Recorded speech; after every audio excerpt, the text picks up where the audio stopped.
This is the Big O Show. Yeah. Big O, we told you we ain't playing no games, man. It's just surely probably Pablo, Culture, Lord Productions. Good morning, South Florida. This is the Big O Show. You're tuned into the Big O Show. This is the Big O Show. This is the Big O Show. Yo, you tuned in to the hottest sports radio show with Orlando, a.k.a. the Big O. He covers all the South Florida teams, from the Dolphins to the Heat, well, you know what I mean. Monday to Friday, Scotty Pablo in the Big O Show. Oh, on the radio, the top's where we gonna go. Miami, that's the way we roll. Locked on the morning show, Big O. No one has a similar show. Talk sports, talk plays, talk live and direct. Because nobody do it better than Big O in the set. From sunrise, listen live, it's the best of the best. He's got the fans, got the heat, he's the best of the best. Big O, the only talking sports with a style. Break it a morning, it's Big O-N. Thank you for tuning in, keeping you glued in. Stay tuned, because right here's where the woman's in. Same place, because right here some of them begin. Simply call and just state your opinion. Real talk, sports talks, the Big O Show. Yeah, you love it, yeah, you like it, call him and let him know. Coach and Probably Pablo, now introducing the man of the hour, Big O, a.k.a. Orlando Gary. Yeah.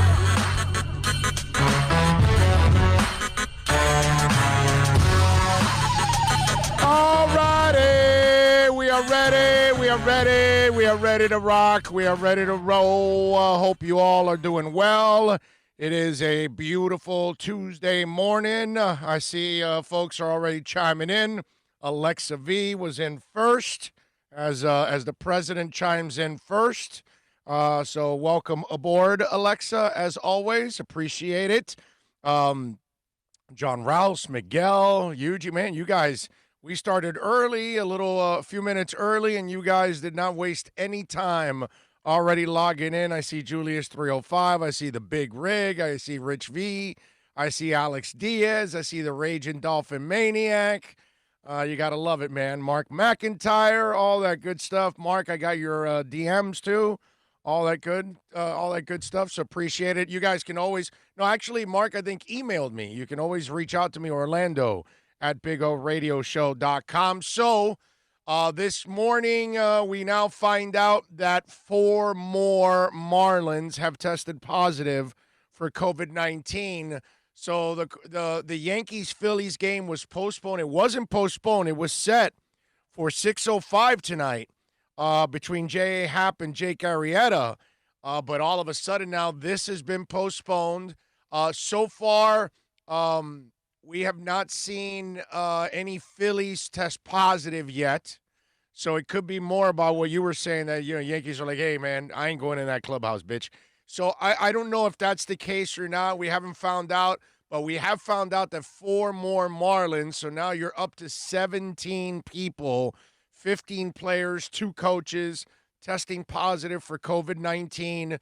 So the question is, you know, and I know that the commissioner, you know, right now I think he called the testing adequate, which shut up, bitch. Anyway, so it's my watch. So the thing is, the commissioner right now is they're dead set on the season. You know, they're dead set on continuing. Now, they were talking about, well, if it gets to a point where a team can't be competitive, well, but what about the Marlins, dude? I mean, 15 players are done. That's pretty much, you're not competitive for a couple of weeks now. Okay? Now, does the league say, well, it's the Marlins, we don't care about them. They got very little talent. They're not going anywhere. But you know what? In a 60-game season, even though I don't believe they're going anywhere either, but they're 2-1 right now. Who's to say they don't surprise some people right now? Because you don't have a book on these guys yet. You know, there's a lot of these young guys that they don't really know who the hell they are. So they're trying to figure, again, the thing is, you have to play the games. You can't assume that a team is not going to do anything, because in 2003, none of us thought they were winning the World Series, much less beating the freaking Yankees in their $200 million payroll.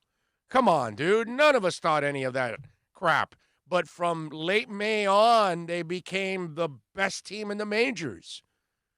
And we couldn't answer it. We couldn't explain it. It's one of those things that, what are you going to do? It happens, and you catch lightning in a bottle. The 97 team, none of us were surprised they were in the playoffs. None of us were surprised they were in the World Series. And none of us were surprised they won the World Series. We were surprisingly happy, and we loved it, but that team was freaking loaded with veterans.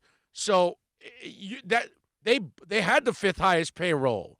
They purchased enough players to say, we're right there with everybody else that can contend. You know what I mean? 03 was a shock. Now, I've explained this before. 03's young guys are way more experienced than these guys. Again, I don't expect them to go anywhere, but there's no way the league can be thinking, well, it's just the Marlins. Who cares? Can't do that either. You know what I mean? Because you're also now taking away games from the Phillies. Okay? Because they fell to 1-2, and now you've postponed a couple of their games. And in a shortened season, they've got to make up 2 games already. So you've already put the Phillies at a disadvantage now. You're putting the Yankees at a disadvantage now. Because in a shortened season, you are now forcing the Yankees to make up 2 games, correct? Yesterday and today, right? That would be correct. So now you're setting 3 teams back. No, 4, the Orioles. And the Orioles suck too. But you can't say, oh, no, they suck again. So, the Orioles don't count. Oh, no, they suck again. The Marlins don't count. You can't do that. You actually got to let them play because you just never know what happens in a wacky-ass season like this. Because remember, the Yankees and the Dodgers could be ravaged by corona, and they could end up losing a couple. I mean, hell, we're watching pitchers go down left and right now. I mean, there are guys that are suffering all kinds of injuries, and that could happen to the Yankees. That could happen to the Dodgers. 3 of the biggest pitchers between Verlander, the Dodgers, and the Nationals. Those 3. Yeah. 3 of the top 6. Kershaw and who was the other one? Strasburg. Strasburg. Strasburg. He had the shot in the finger. Okay. Yep. Right. Sunday game. I don't know if Strasburg counts because he's always injured. I'm sorry. I couldn't help myself. I'm sorry. But I'm just saying that in a wacky-ass season like this, anything can happen. Okay? I don't think even the Marlins could make it, but you can't assume. And so now, the COVID dominoes are now affecting 4 teams. 1 ravaged by corona, and now 3 others are set back because of it. You know what I mean? And there's no way that that's productive for baseball. Now, again, these guys don't care. They just don't care. And have you noticed what's happened now from all of this? The Marlins situation, the NFL got to look at that, and players said, I'm out. Yo, I'm out. You could tell Tom Brady's no longer part of the Patriots, huh? Donta Hightower, I'm out. Marcus Cannon, I'm out. Danny Vitale, I'm out. Najee Turan, I'm out. Brandon Bolden, I'm out. 5 Patriots already are out for the year. And that's, that's just the start. I was going to say, this has got to be the fruition of things to come. There are more guys. Kyle Pecco, the defensive tackle for the Broncos, has opted out. DeAnthony Thomas from the Ravens has opted out. This Marlin thing, they started a fire. Because think about it. If you can't keep people healthy in baseball, how are you going to do it in football? Come on, man. You know what I mean? It's like there's no way of doing it in football. It's going to be way worse in football. Okay? And can I be honest again? You have way more knuckleheads in football than you do in baseball. Right? I mean, no sport gets more people arrested than football. So there's going to be 2, 3, 4 guys in each locker room that are going to screw things up, not just get arrested. That'll be the lighter side of it. They would love it to be just arrested. It's just they're going to be stupid and they're going to pick up Corona. And then they're going to bring the Rona back and, boom, spread it out. And you could test all you want. You could be positive and it doesn't come out positive, and yet you're spreading it. It's just laughable. It's laughable at the level of naivete or ignorance or just flat out, I don't care. You know what I mean?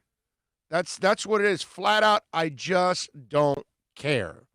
Because that's what baseball owners are telling me. I don't care. They're not telling me anything else except we just need to try to get as much money as possible. And that's it. And we don't and look what's going on. Nationals manager Dave Martinez. You want to hear him, man? Let's hear that soundbite. Here's the manager of the Nationals talking about the COVID situation. Listen. One, I'm going to be honest with you. I'm scared. I really am, So I go from here, home, back here every day. That's all I do. I wash my hands. I went from 47 times a day to probably 99 times a day. Wear my mask everywhere I go. So, but, there's always, there's that concern, You don't know, right now you don't know if, because of my heart condition, what happens, to me if I do get it. So I got to be extra careful. With that being said, sometimes I tend to put myself aside and worry about other people more than me. I think that's why I'm here, because I worry about those guys before I put myself first. He underwent a cardiac catheterization last September. Okay, so this is a dude that's got a heart issue, and he's managing, and he's purely managing out of peer pressure. Really, because there's no reason that man should be managing at all. He's got a heart condition, no reason to be involved in. Now, if he was with the NBA guys or the NHL guys, I would say, okay, I get it, but you know what? You're in a controlled environment. As long as you can control Lou Williams, you'll be all right. If you're in the NBA, all you got to do is control one guy in the entire league, Lou Williams. That's it. Wings and hose. Keep him away from wings and hose, and the rest of the league is just fine. Hockey, the same thing. But in football and in baseball, that's not going to happen. That's just not going to happen. And you're putting that man there. He's putting himself, and they're putting him at risk.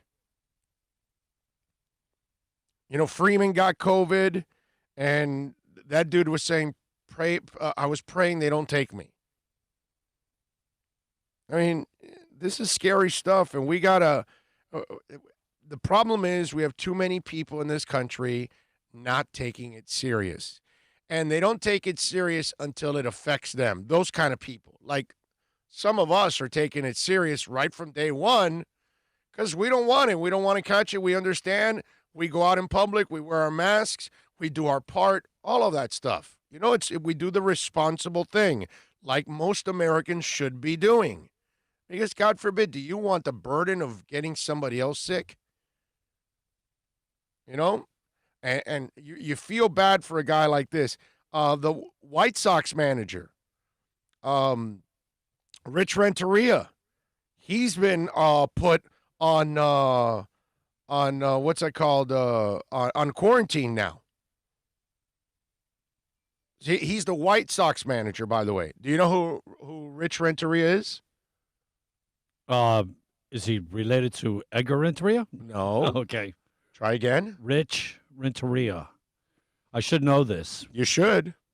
Who is it? What if I tell you the secret weapon? Does that give it away? No. Joe Angel called him the secret weapon in the expansion year. That's the Rich Renteria. That's the same Rich Renteria. Our expansion Rich Renteria. is the manager With of the White. Weiss and You didn't know that? Santiago and Conan. Orestes and the whole group. Yeah. Did you know? Brett You didn't Barber. realize that? Wow. No. That's the secret. Remember, he had a couple big hits. Yes. I want to say there was an Orioles game that year that went like 13 innings or something. I was there. I'm pretty sure I was there. And I believe Rich Renteria was the guy that got the game-winning hit late in the game. Okay. And I believe Joe Angel used to call him the secret weapon, Rich Renteria, because he would come off the bench and get a hit. And so Rich has now been placed in quarantine because he's had some symptoms.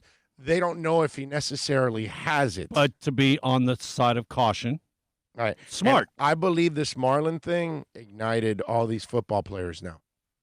Oh, there's no doubt. They're like, There is absolutely no doubt. that's all I need to see right there. Yes. Our sport is 1,000 times worse than baseball, and they can't. No. And owners are talking about it that if we're under 5, we're going to test every other There's day. 1/3 the number of guys. There's not even 1/3 of the contact. And you're okay? not going to catch it every day. You're not sweating. You're not less emotion like football in every aspect. There's no contact in baseball. Only contact Well, that goes on is wait the a minute. ball in the bat. Okay, yeah, but no. Remember, we had the meetings. We took out the home plate collisions too. Oh, no, I'm talking about when you get on the mound. We're supposed to be social distancing. We saw during the games that everybody's within a foot of each other. Yeah. And everybody's But passing still, the ball around. But I there's mean, no contact like I- football, right. dude. I No. mean, Yes. everywhere. DB corner, linebacker, fullback, D lineman, O lineman. I mean, there's contact when the quarterback hands off to the running back. yes. When he puts his hands up under the center, there's contact. There you go. Sweaty crotch. Not that you want that contact, but you No. got to have that contact to get the ball. You got to get the ball. So I'm just saying. The right ball, the football, not But you watch everything that's going on now, and all right. On the flip side here, the Patriot thing, I got to say it's kind of funny. Okay, because Oh, and you're 100% about the Brady thing. I've been and I've been telling you from the get-go that the wheels are going to fall off in New England. Okay, because Tom Brady's the guy that kept everything together, and those teams weren't that good the last few years. He made them better than what they were. And so now they're going to pay a serious price. And those players that were already there, they know it, dude. Marcus Cannon's been there. Donta Hightower's been there. Those guys like, no. I'm not doing this. And so they knew the Patriots don't have a shot at winning anything this year. So why the hell are they going to put their bodies out there at risk? Donta Hightower just had a child. Child's 2 weeks old. Okay? He's made already good money. So I'm sure he and his wife sat down and said, sweetheart, you don't really have to play this year. We can take the year off. We have enough money in the bank. We'll be fine. We won't struggle. We got a child. I got to tell you something. I commend the Hightowers. I really do, because it's like what I've said with Canada when they told the Blue Jays, no, you're not playing here. You're not bringing all those stinking Americans full of COVID over here. Okay? Because we're a bunch of COVID idiots in this country. We're a disgrace to the world. Okay? The United States are a freaking embarrassment to the world. The way we're mishandling all of this and the way we're leading the way. When we lead with resources and everything else, we should be leading the way in crushing this and setting the example. We're the perfect example of what not to do, how not to act. Okay? Our Karens and Kens are all over social media, all over the world. Everybody's watching the buffoonery that we've got going on here. And so when Canada said, nah, no thanks. No. We love you, Blue Jays, but we don't love you that much. Get your ass out on the road and get out of here. There's something called the pandemic, and we want no part of it. They're smart. They're being responsible. Donta Hightower is smart. He's being responsible. He's protecting his family. He's got the money. Remember we talked about this? We got to work because we got to survive and keep our heads above water. But those people that have money in the bank and they are comfortable right now, and if you don't have to work, why the hell would you put yourself at risk? You know what I mean? I get it if you're a rookie, you haven't proven yourself, you don't have money in the bank, you're working for that big contract for the first time around. Danta's already got his big contract. He already got his signing bonus. He should have plenty of money in the bank. Obviously he does because he's going to take the year off. And is it really a year? You're not even really taking a year off. You'll be back at it, in the offseason, right after the draft. You'll have those mini camps, and you'll be back at it. So, whatever. So you'll be off 10 months, 8 months, fine. Maybe another contributing factor to getting out is the fact, are they really going to finish the season? I'm going to risk myself for 4 or 5 weeks. This is going to get shut down. We're not even going to get to finish. Right. Why the hell even jump in? Or blow a knee, and then you're out for the following season. And then that really sets you back. Or in Patriot world, you blow your knee this year, we got to cut you.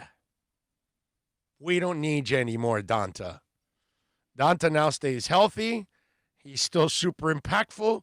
So the Patriots will keep him for next year, or he'll go somewhere else, but he'll have plenty of value to go somewhere else. I doubt the Patriots going to release him. I'm sure they'll keep him. I'm sure they'll get through this season, or they'll try. If there's this, again, I don't even think there's going to be a season. Once all these guys report to camp and start hitting and start doing their daily stuff and going home and back, COVID will run rampant into. I don't wish it on people, but it only took a couple days for the Marlins. How long do you think it's going to take for another team to get crippled by COVID? Not long. So this is the inevitable. This is what was going to happen because you're not bubbled, So now we await what's going to go on with the Phillies, and the key now for Major League Baseball is they've got to get on moving with the season with all these other teams. You know what I mean? Especially the Yankees, because they are a contender out of that group. Okay, the Phillies and the Marlins are not contenders, and neither are the Orioles. Well, the Phillies could be contenders.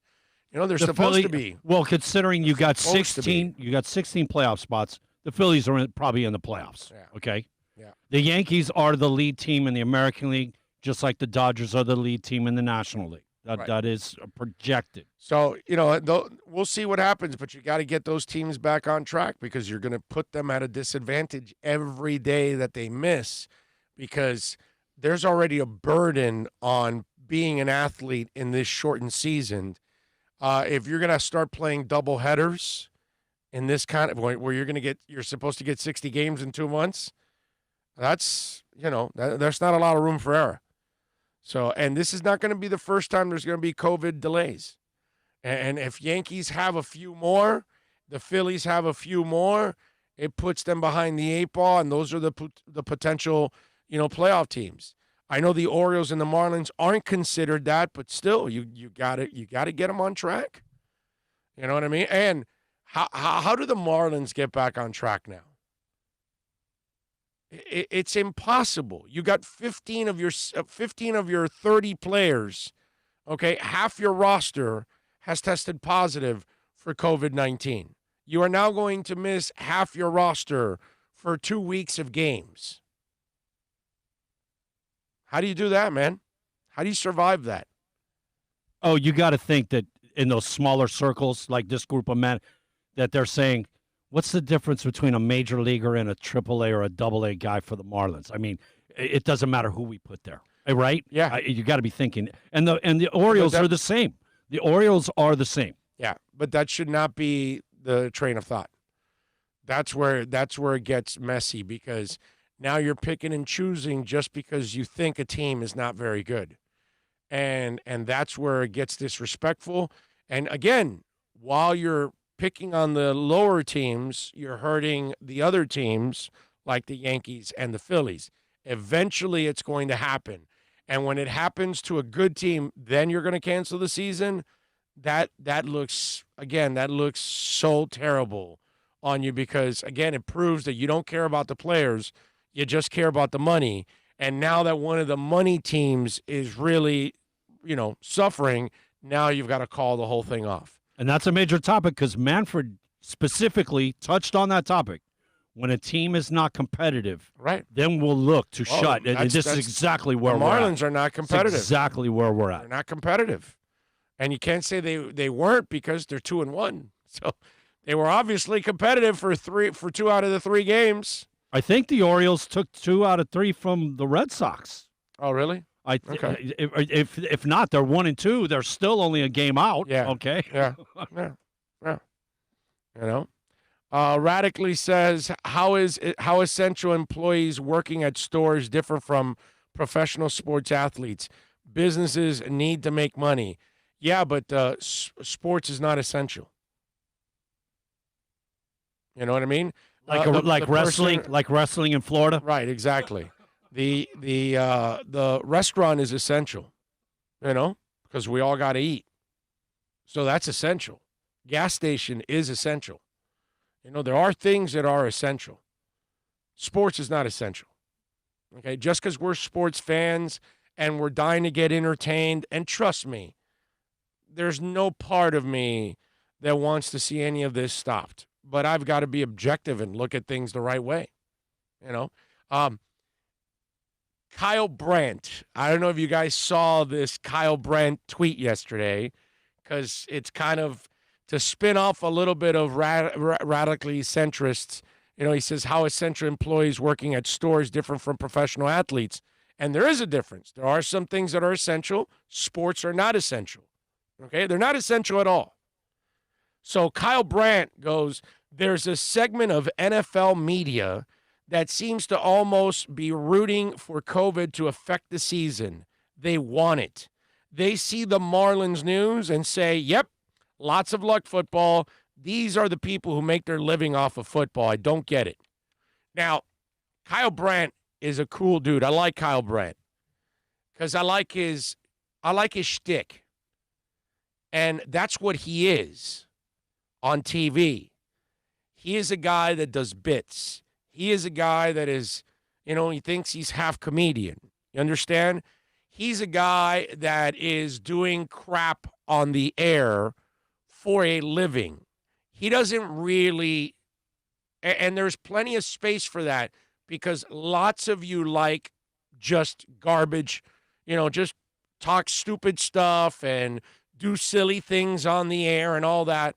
And Kyle Brandt works for the NFL Network. Okay, so once you're on the NFL Network, let's understand this first of all. When you're on the NFL Network, you cannot go after the NFL. Okay, let's just if you want to keep your job. Start with that with Kyle Brandt. He can't go after the NFL anyway. Okay? Now, he also can't do this. He can't be objective either. And this is why, man, look, I like to have fun. I joke around as much as anybody about certain things, and I'll have a little fun with whatever it is, okay? When we were just talking about Strasburg, and I said he's, often injured, so it doesn't, he doesn't count. I'll joke around with anything, you know what I mean? With the Seattle and the Kraken, and we did the Carter and Nino Brown and all. I can have fun too, you know what I mean? But what I never do is, and I've never done this, I've been approached by this. At QAM, I had a program director that wanted me to do a shtick with Joe Rose, and he wanted me to be the bad guy role. And I said, but I don't believe in that. The side you want me to take, I don't believe. He goes, no, but just do it for air. And I go to him, dude, I don't do that. I'm sorry. I'm not going to do that. You can go pick somebody else. You know what I mean? And he got a little bothered because I was going to be the perfect person to play off of Rose, and he plays the good guy, I play the bad guy. But that's not my style. And I when he got in this business, I told him, I don't create controversy, okay? It'll come. I'll be able to talk about it. Plenty will happen, and we'll talk about it. I'm not like Kyle Brandt that I have to come up with bits, and I have to take a side because they do that on television, on radio all the time. You know, one person will take the other, even if they don't believe it, they'll take the other side just for you guys, just to play. And I just don't do that. Okay? And I don't also create, drama where there isn't drama. So when those of us are looking at the COVID situation, we're just looking at it objectively. We're telling people what we actually think. We're not trying to sensationalize something. And that's where Kyle Brandt got it all wrong. Okay? Even Peter King went after him and, like, I forgot how he responded, but was like, give me a break. You know what I mean? And why? Because if Peter King is saying something, he's saying something because it comes from his heart. It comes from his gut. It comes from his mind. It doesn't come from some shtick. That, let me play devil's advocate here just for fun. Let me be the contrarian just for fun. No, that's Kyle Brandt that does that. Okay? Because they've got to do that on the NFL Network, right? Most of us that actually take this job seriously, okay, we're not going to do that. That's never been my style. It never will be my style. I refuse to do that. Okay? And listen, I know that what I do, traditional sports talk, is not something that nearly is as common anymore. There's a lot of goofing off on the air. There's a lot of doing stupid things and silly things and jokes and all that. And I get it. There's a place for that. A lot of people love it, man. A lot of people love it. But I think that most of the people that tune in to my show over the years, and I think you've experienced it now when you run into people all the time. It's like, hey, dude, thank you for being honest. Thank you for calling it like it is. That's the whole Panthers group. Right. The whole Panthers group. The Florida Panthers love you for that factor. Right. And that's just the way I am. And to me, that's the ultimate compliment when I get from anybody. You know, whether you love the show, you hate the show, whatever. But if you tell me, hey, what I love about you is your brutal honesty. I may not agree with it all the time. I may not be a fan of it. You may get me pissed off at the moment, but I realize you're not, because most people realize that I don't do stuff for shtick. I don't do stuff to stir it up. I don't do stuff for drama. I don't do stuff just to kind of play off of somebody else. No. My opinion's my opinion. It's what I think is going to happen. It's how I feel about a situation, and that's it. There's a time to joke around, and I'll do it when I got to joke around. But when I got to talk about something, none of us are rooting for COVID. How the hell are we rooting for? See, that's the difference between me and Kyle Brandt. Kyle Brandt is on television with 5 other people. So to do 4 hours on TV with 20 minutes, 25 minutes of breaks in an hour, and you're with 4 other people, you barely talk. So you only have to say a couple of things. He has no idea what it's like, what I do every day, where I talk 3 straight hours, at least, sometimes 3.5, sometimes 4, sometimes 4.5, sometimes 5. And it's, most of the time I know during COVID, that's what I hated, that we've had to talk about COVID and politics and all the other crap that's going on. That this is why we have these shows, to get away from that stuff. But do you think I want COVID to continue and the political side of COVID that comes with it? Hell no, dude. I want football to come back. I want fantasy football to come back. I want everything. I want preseason. I want fans in the building. I mean, give me a break. I want to be able to go to a bar and do a pregame show. We've already got a bar, even during the pandemic, that's interested in flying our show out to them. Okay? Flying. That means it's not in town. And I can't do it because obviously I've got 5 stents in my heart. So until COVID is in control, I can't do that either. And I would want to do something like that. I would do something locally probably if we didn't have COVID. You think I want COVID, man? COVID's killed 70% of our advertising. You know what I mean? It's why let alone our concert going. Right. Well, yeah, no concerts. You know what I mean? So it's Kyle Brandt is, it's fluff. He lives in the world of fluff. No tiene cojones. You know what I'm saying? There's no balls there. You sold out, dude. You work for the NFL Network. You got to kiss their ass.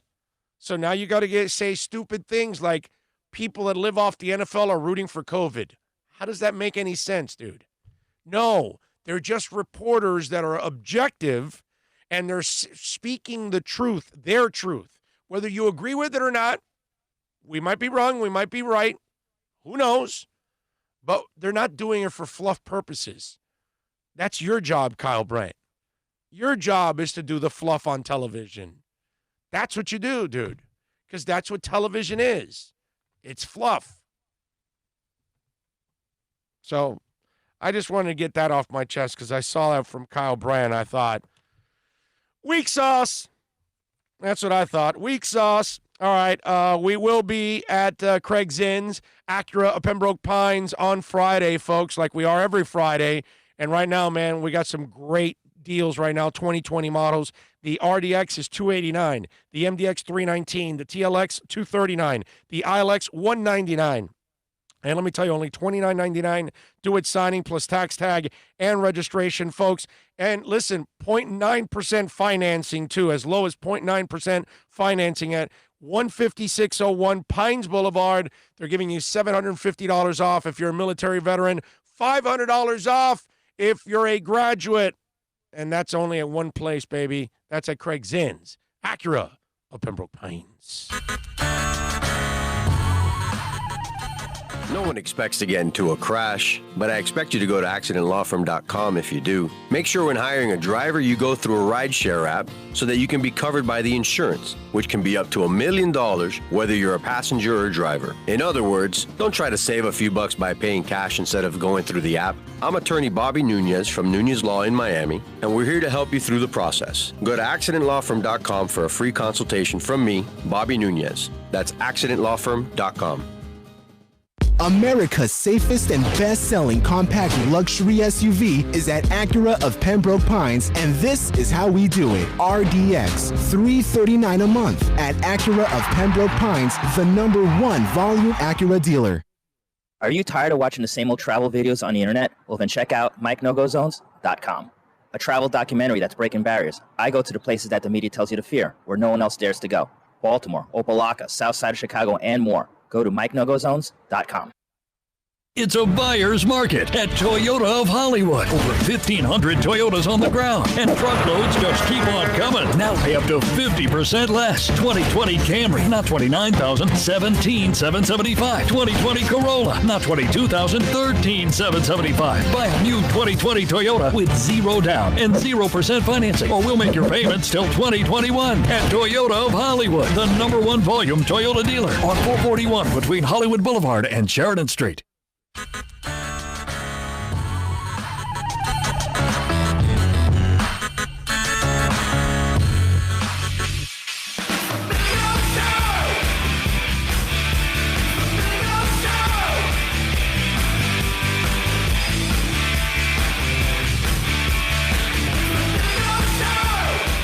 All righty. Welcome back. Do a little roll call there. I see there's I guess this is a new dude on text, Robert Denby. Guess he's sending in a whole bunch of texts. Robert, welcome aboard, my brother. No, we don't have phone calls right now. We only take texts. I have not been able to figure out how I can take phone calls on the road because a couple days a week I'm in studio, but Wednesdays, Thursdays, and Fridays I'm out on the road. So it would have to be a digital thing, and we haven't figured that out. But if you could figure it out and you would like to pay for the service, Robert, that would be great. But all you got to do is send in a text or the email orlando@bigoradioshow.com, and we will answer your question a lot of times, okay? So there you go, Robert. You have a bad look right now because your own standard, I want you to know.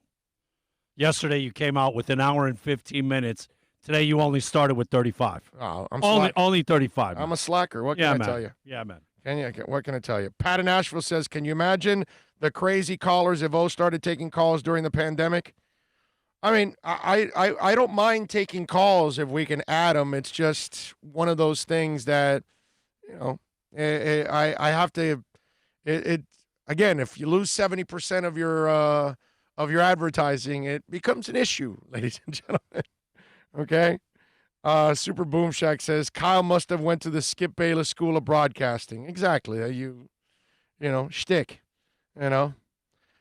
James Roman, you can text him or write him on the chat. Plenty of interaction that way. Exactly, Robert. So if you have anything, Robert, just ask me on the text line, okay? And we'll be fine. Good morning, everybody. Prayers to all intentions. I hope everyone is doing well and good health. That's what Rosendo says. We appreciate it. Let's see what else. Big Rig says, this is exactly why I've been listening and following you, Big O, for the last 10 years. Thank you, sir. Appreciate it. Bones C says, we love your truth and honesty behind every matter. People nowadays love if it's the BS. No, there's no doubt. There's no doubt. People love it, bro. And it flies in today's world. Oh, your no BS approach is exactly why I watch every day. That's the Raging Dolphin Maniac. Let's see. From a sports commentator, reporter position, isn't sports essential? What is happening to reporters during the shutdown? Reporters are essential in news, not in sports, my brother. Okay? Sports is not essential. We don't need sports to survive. You're thinking from our point of view because we're sports fanatics. You know what I'm saying? But in the real world, they don't care. Sports is not, it's not important at all. So there you go. What else? NFL don't care. They will finish the season. I don't know, Eugene. I don't know if they will finish the season, my brother. I don't think they will. Let's see. Robert says, literally, you are listener base, and you're saying, imagine the morons that would call in. So why would it be morons? What? I guess Robert is talking to somebody else. Robert, brother, if you have a question, just say the question. Stop arguing with other people, my brother. If you got a question for me, go ahead. Was it just you wanted to ask about phones and that's it? So you don't have phones, and so is that all? Is it to complain just that we don't have phone calls? Look, phone is a cool feature to add. It's not required anymore. You got a text. You can post a text. You can send me an email, and I can get the question, and that's it. It's the same thing, and I can answer it, and we can move on. And by the way, it's been working fine for 11 months.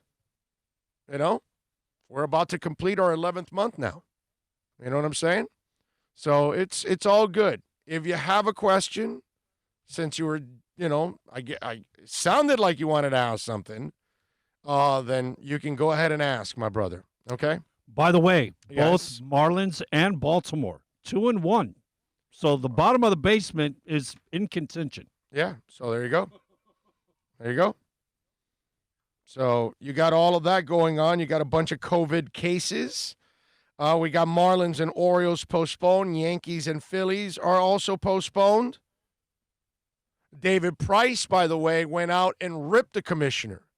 I don't know if you guys saw this, but Price and Price, remember, opted out before the season started. He was one of the guys that opted out. And to David Price's credit, he also gave money to the minor leaguers, too, to help them. And that was really cool. So David Price sees what went on with the Marlins, and he goes, now we really get to see if MLB is going to put players' health first. Remember when Manfred said players' health was paramount? Part of the reason I'm at home right now is because players' health wasn't being put first. I can see that hasn't changed. So Price now going after, and not surprised, by the way, that people are going after the commissioner because they're a bunch of phonies. You watch what's going on with the Marlins. Okay, here's the example, all you need to know. The NBA gets one positive test with Rudy Gobert, and they shut it down. Okay? And the pandemic at that point wasn't nearly as bad as it is right now. Do you know today in Florida, we're going to have 186 deaths? Highest number ever. We're now approaching 200 a day in Florida. Okay? So think about this. The NBA gets one Rudy Gobert test and shuts the league down. Major League Baseball has 15 on one team and says, and has to also cancel 2 games for 4 teams in the process and says, play ball. There you go. That's exactly what David Price was talking about. That's why, and when you see the football players dropping out, they're smart because football, dude, they didn't tell you about head injuries for 30 years, and they kept that. They sweep it under the rug, stash it with Warren Sapp's failed drug test back at UM, stash it with that one. Okay, I mean, hey, hide it. Don't tell the players. And the NFL players know that, and so now they're dropping like flies. And I don't blame them. It's just funny that so many Patriots are dropping out because I bet you not one of those guys drops out if Tom Brady's playing. Not one drops out. Okay? Not one with Tom Brady. Why? Because the GOAT's there. Funny. All right, Weapon X United giving us a little love on the Super Chat.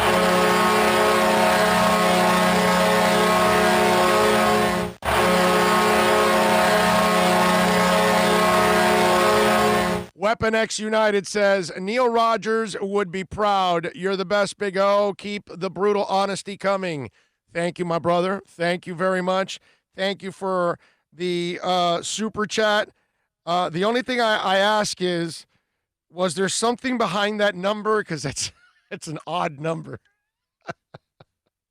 That's good. But I appreciate it, Weapon X United. That is awesome, dude. Great Super Chat, man. Very kind of you. Hey, you want to know what's funny? Okay, wait a minute. Let me look at it here real quick because I know I'm pretty much right. Okay, so this Robert Denby character, as he sent 400 texts, does Big O take phone calls? Can someone answer me? I'm wanting to call in the show, but is the number on the screen a call-in number? No, it says text line next to it. It says text line, right? Did you not put text line on it? We did not because we got your email. But it says Accident Law Firm. It's got the number. Okay. Oh, so and then it's got the Orlando at the Big O Radio Show at the bottom to send, the larger size files. All right. Well, that's his terrible, terrible mistake. Change it, because then they think the number belongs to accidentlawfirm.com. It belongs to Accident Law Firm, and it doesn't. So put Accident Law Firm. So you want me to pull the Orlando at the Big O Radio Show? It has to say text line, dude. Has to say text line. Okay. Well, it's limited space. Sorry, guys. I know, but since he's new, he doesn't know. So he goes, it doesn't ring anyways. So he's calling. Why not? He doesn't have the setup yet, James tells him. That's so crazy in this day and age to do a show like this with zero interaction, which is not true. We have plenty of interaction. We have the emails, we have the texts, but whatever. And then genuinely zero excuse anymore to not have callers other than you don't want to give them the airtime. And a show like this would benefit so much. So, dude, if you had a question so badly, why didn't you just send it in, Robert? You know what I'm saying? Or do you just want to hear your voice? Because after all that, the dude disappeared. I don't know if he's still there and just watching, but he disappears and never asks anything.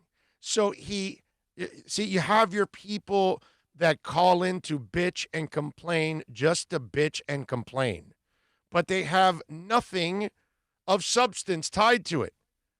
He just wanted to complain that there's no phones. For what? Mike Dominguez gets in his question. Rosendo gets it in. Julius does. Super Boom Shack. Ray Gurulong. Man of 1,005 holds. Alexa V. Josh. NorCal. I mean, I could just go on and on and on and on and on. Plenty of people get in their questions. RVA sends them in a lot on the email.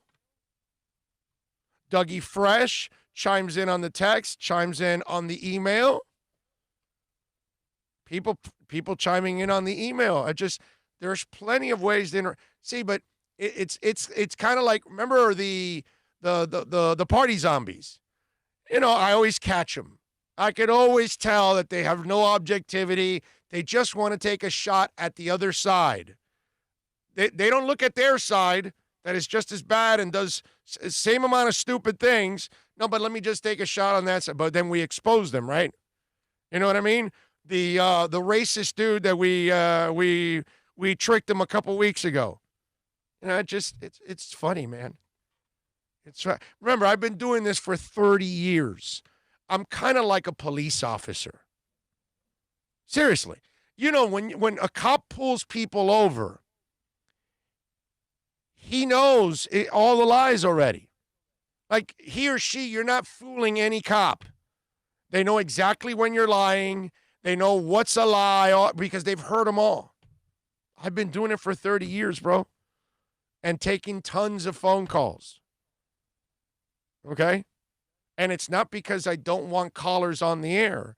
It's just it costs money to do that, and I really don't know how to do it. We're on a digital platform that I can take it on the road with me. That's the next thing, and I haven't found that yet. If somebody knows of a digital platform to take phone calls, I would like to know about it, because maybe we could get a sponsor that would sponsor that monthly, you know, because that's something you would mention all the time, like the text line. You know what I'm saying? But again, guys like that, they just complain about the phone. They look at the show and they don't know about everything that goes on with it. And it requires money, you know, requires money to have producers. It requires money to have equipment. And, you know, it just. It is adjusted. Huh? I took down your email. Sorry. Okay. And you want to send a bigger file, it's to his email, okay? Yeah. Orlando at BigORadioshow.com. Okay? That's another way that you can reach out to us. Robert Denby. So we accommodated Robert. Is he still out there, man? I doubt it. Usually those guys, they hit and run, and, you know, once they get, like, exposed or whatever, it's like, I'm uncomfortable in this room. I'm out of here. Put the spotlight on them, and they take off like a roach. Right, exactly. You know, complain, and it's like, you know, this show could really benefit from listeners. We're on our way to 2 million downloads, bro. We're doing all right. We're good, bro. We're good. What we need is a pandemic to get over so businesses open up again and they have money and they can advertise, and, you know, then we could get back to normal. You know what I'm saying, on the show? That's what we really need, okay? And as far as social interaction with our listeners, I don't think there's any.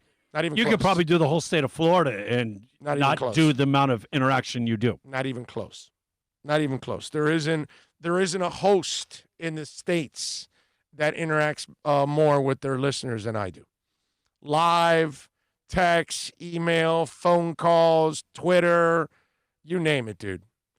NorCal says, Big O, please read all of my posts in your best Spicoli voice from now on if you want. Won't tell you what to do, bro. All right, dude. I'll do the part of just Spicoli, man. Robert, where are you? Crickets, LOL, Ray Gurlong says. Robert Denby works for QAM. Are you sure he works for QAM or is he on furlough from QAM? Because they don't have a lot of employees left. At QAM, they don't even have enough money to pay for replacement hosts when they're regular. They've got 3 shows left on both stations live. And when any of those people are out, they got nobody to replace them. It's amazing. Ian from Brooklyn going, Big O ghosting fools daily. Yeah, that's always been me, actually. I've always done that to people. I just want, because I kind of, if you're just going to be a ball buster and a BSer and a pain in the ass, trust me, I can be a bigger pain in the ass. You know what I mean? And I can bust balls, too, with the best of them. 40 years, I can attest to that. Yeah. Did I miss another COVID rant? Who screwed up today? No, you didn't miss anything. You just missed a guy that was complaining about phones, yet he never had a question. He was, this show needs phones, so I can get on the air. That's basically what that guy was saying. Hey, this show needs phone calls. And if you get phone calls, then I can call in and I can hear myself. He left too quick, man. You didn't get a real rip. I know. I didn't. They love when you rip them. Yeah. But I wasn't really too much. It wasn't really so much a rip. It was like, okay, dude, there's no phone. So what's your question? You got my attention, right? You got my attention. So what do you need? I'll answer your question. Go ahead. I'm sociable enough. How about this? Is he a Jet fan? Who, Robert Denby? Yes. Is he a Jet fan? I don't know. Robert Denby has drive-by cojones. Robert Denby is a QAM janitor apprentice. He is of the custodial arts, right? Is that how they do it in Breakfast Club? Yes, because Andrew Karp here would like to learn about getting a job in the custodial arts. Oh, you think I'm some kind of peasant, a peon? What else? They have clown shows at QAM. I don't know about clown shows, but I know they don't have much left at QAM. That I can tell you. They've got like a couple shows left, and their ratings are in the floor, and their revenue is also on the floor, and their revenue is really bad right now at this point compared to where it used to be when you had hosts that could actually bring in revenue. 786-322-1105 if you want to get in on the accidentlawfirm.com text line. Now, a lot of us got our checks, right? Our COVID relief checks. Businesses got a lot of relief, right? There's probably one radio station that's stealing money, too, from that. And so the question is, now there's going to be a second phase, right, for checks. Well, during the first phase, one gentleman took advantage of the situation, and now the feds are after him, and he's a Florida man. He's been arrested and charged with fraudulently obtaining $3.9 million in Paycheck Protection Program loans and using those funds in part to purchase a sports car for himself. Authorities seized a $318,000 sports car and $3.4 million from bank accounts at the time of the arrest. David T. Hines, 29, of Miami, Florida, was charged with a criminal complaint, and he will be in front of Chief Magistrate Judge John J. Sullivan in the Southern District of Florida with one count of bank fraud, one count of making false statements to financial institutions, and one count of engaging in transactions in unlawful proceeds.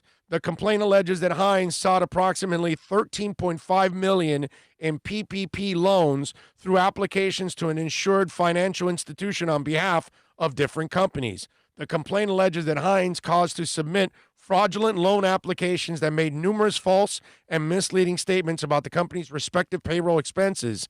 The financial institution approved and funded approximately $3.9 million in loans. So, what did my man do? Hines purchased a 2020 Lamborghini Huracan sports car. Is it pronounced Huracan? or because it ain't hurricane. Like, Spanish people, they say the hurricane is coming. Not the hurricane, the hurricane.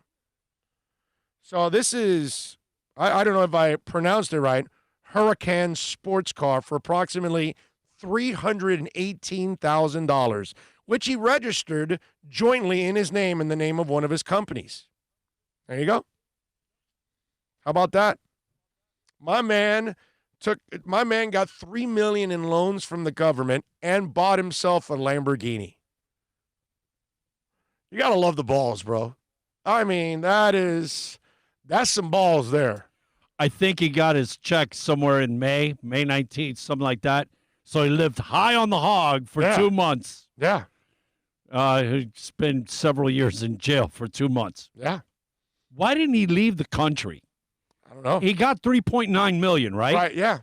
You'd figure, okay, you take off. Which is the one that has no extradition? I'm there. Exactly. Okay. What is it now? By the way, what are the countries with no extradition? Outside of maybe North Korea or something, like a real country that you can actually stash. Like, is Switzerland still one of those countries? I would think possibly because they're one of those neutrals that they don't take a side. That's their claim to fame. Right. Well, okay. Well, then I mean, that place is expensive, but with that kind of money, you can live there. Because I've been there, and I was there a long time ago, and it was expensive. So I would imagine that now. Must be crazy. You just like show up and they're already asking you for money as you just enter the gate. Crazy. The airport. Kenneth Cleveland chiming in with a little super chat.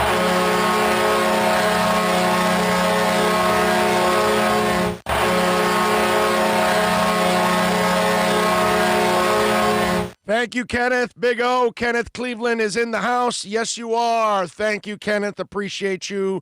My man, thank you for chiming in on the super chat. Very nice of you supporting the program. It's a beautiful thing. If you have a soft shell, this isn't a show for you, guy. That's what Bones C says. Yes, you are correct, sir. You are correct. Lambo, okay. Richard agrees with the Lambo. All right. I love it. You are saying it right, Big O. Okay. I have no idea because I am not in the Lamborghini territory of finances, and that's not my strength right there. I can't say that the Lambo is. Did you see that blue Lamborghini? Yeah, no, it's nice. That's awesome. That's nice, bro. Then again, have you seen a really ugly Lamborghini? It's impossible. Is there such thing? No, it's impossible. But I was impressed that the guy had the balls to go buy himself a $3.9 million Lamborghini. That's freaking impressive. There is a list out there of the 50 best drive-in movie theaters across the country. Okay? And I mention it because there's no doubt in my mind that this is going to make a comeback now. Right? I think we're headed for... And I'm sure, I don't know if you, I saw this show in L.A. It's called, local,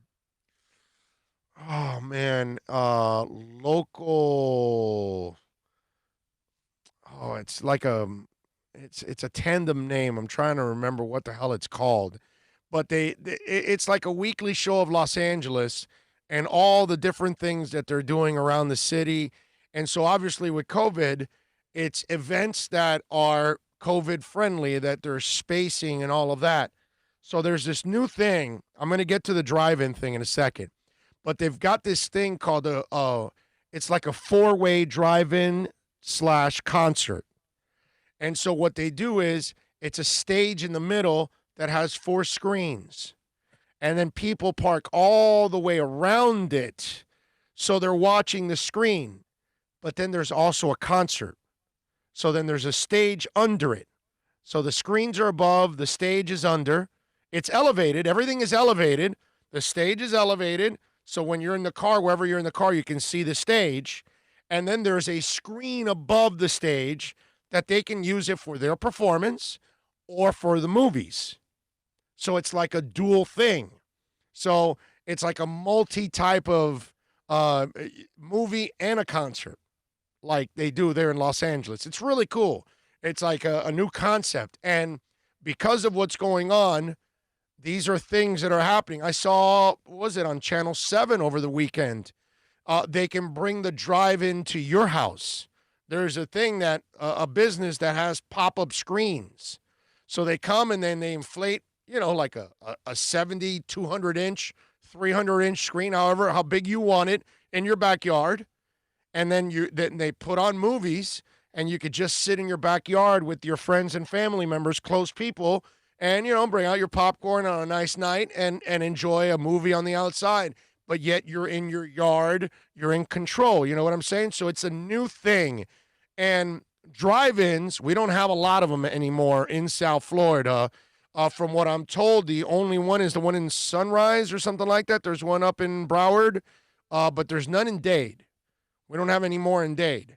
The last one was the one in Bird, Tropicare, right? Or was it Tropicare or Tropical? Tropical. It was Tropical. Tropicare was on 27th Avenue down whatever. I told you that that land is still set up for movie drive-through. Well, drive-ins. Well, I wouldn't be surprised. It's just there's a bunch of junked cars. Right. I would imagine that that it's gonna make a comeback now. So I saw this article on the 50 best drive-in movie theaters in the country, and I was wondering, did we make it? Did we make the list? And we actually did make the list. Silver Moon Drive-In Theater and Swap Shop is in Lakeland, Florida. Okay? No other Florida theater made it in the top 50. The Silver Moon opened up in Lakeland, Florida in 1948. It was advertised as Florida's newest, most modern outdoor theater, complete with one cinder block screen, which was severely damaged by a tornado in 1950. A snack bar selling candy and cigarettes, and a 35-cent admission. Today, the Silver Moon offers the quintessential drive-in experience, debuting first-run movies and oldies on 2 screens, and a refreshment center that is nostalgically decorated with photos of drive-in theaters from days gone by. Guests can tune into the movie through their FM car radios, bring their own snacks, and take their pets along for the evening, too. So if you want to catch one of the 50 best drive-in theaters, you got to go to Lakeland, and you got to see the Silver Moon Drive-In Theater and Swap Shop. Now, there's a whole bunch of other, theaters that are out there, and let me read one that is kind of interesting. Let me see. It's here. Make sure I find the right one here.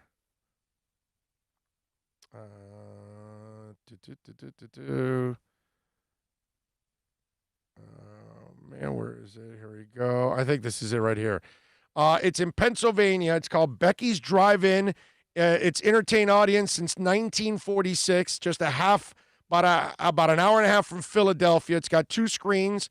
They run rain or shine.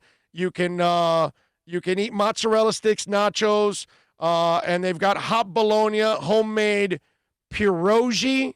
Pets are welcome. They can tag along.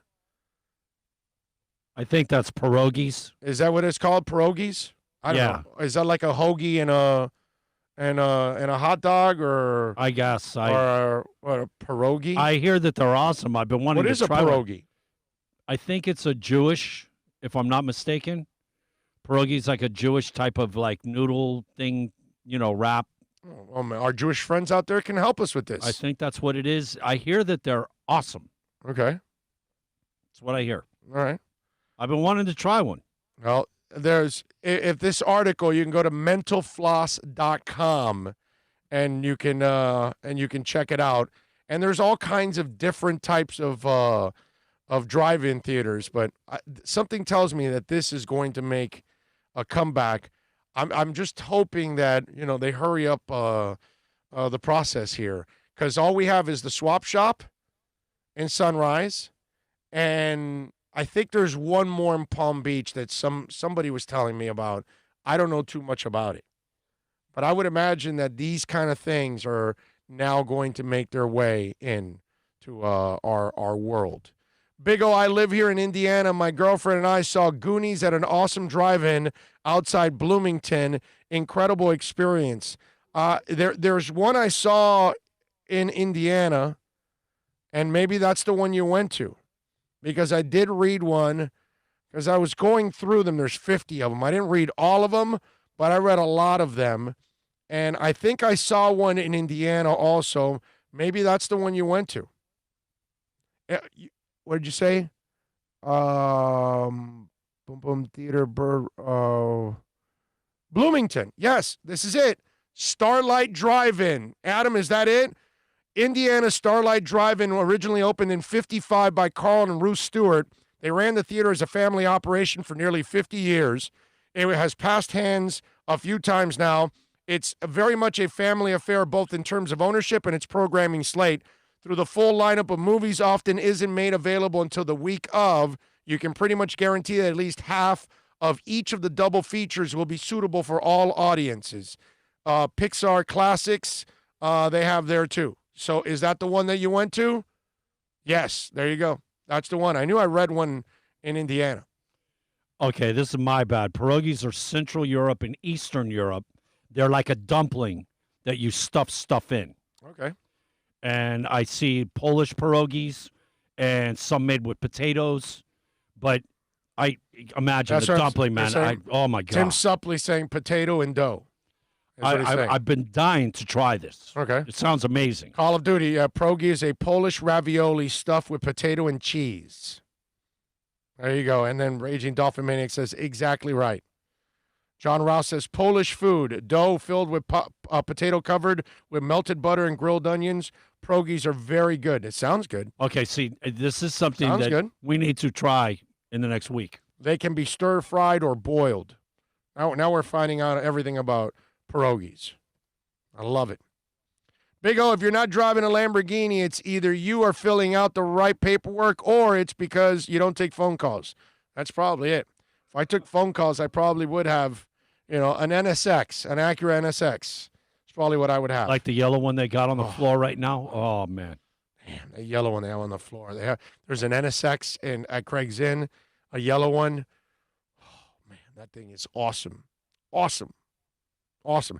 And they have another one coming in because they're all backed up. These are all vehicles that were supposed to be there like in March. Now the 2021s literally won't be out till 2021. Normally 2021s come out in October. Everything's been delayed because of COVID.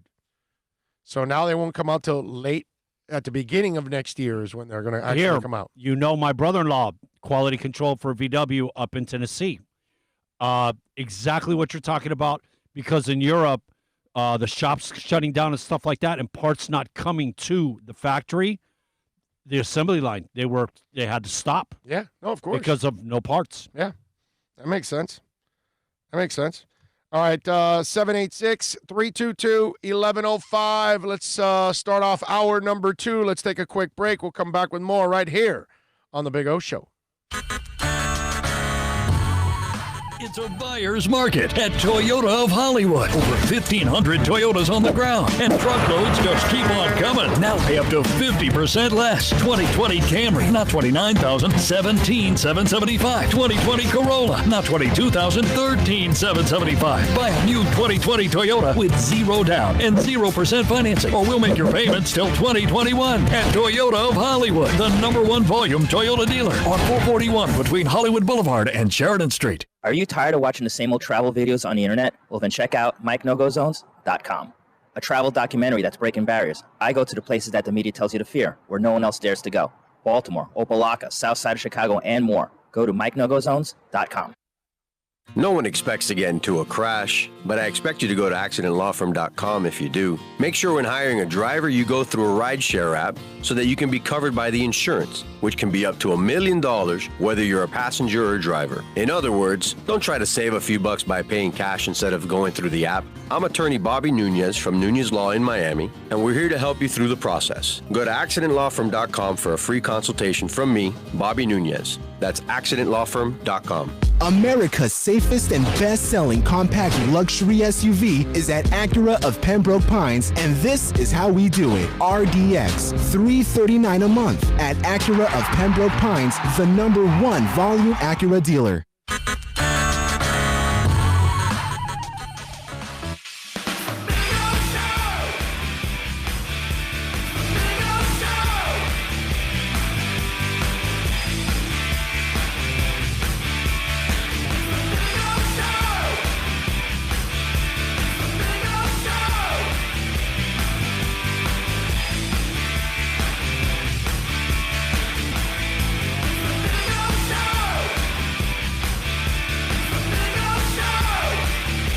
All right, we're back. We take you, of course, till about 2. If you want to get in, no, we have no phone calls. All right, Robert.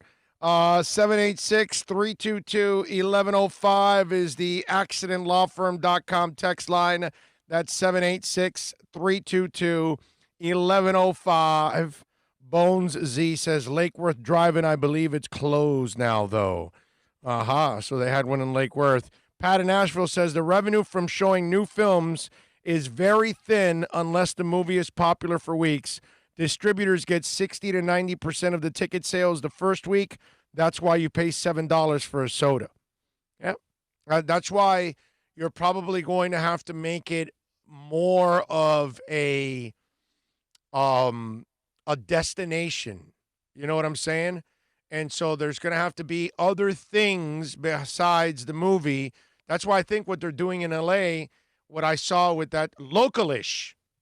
There we go. It's called Localish. That show, you can look it up in L.A., that's really smart because it's half movie, half concert. So now you could charge more, and you'll keep people around longer, so they're going to buy more, drinks and whatever and all that good stuff. So, it's actually growing in California, those type of concerts. Meanwhile, nobody's doing it here yet, which is, frustrating that nobody's done it yet. Oh, you think this is a situation where once COVID gets, we get a vaccine or a cure, that, okay, movie theaters go by the board again? Yeah, they go by the wayside. Not movie theaters, drive-ins. Well, and it's kind of like, why jump in on something that's going to be a click?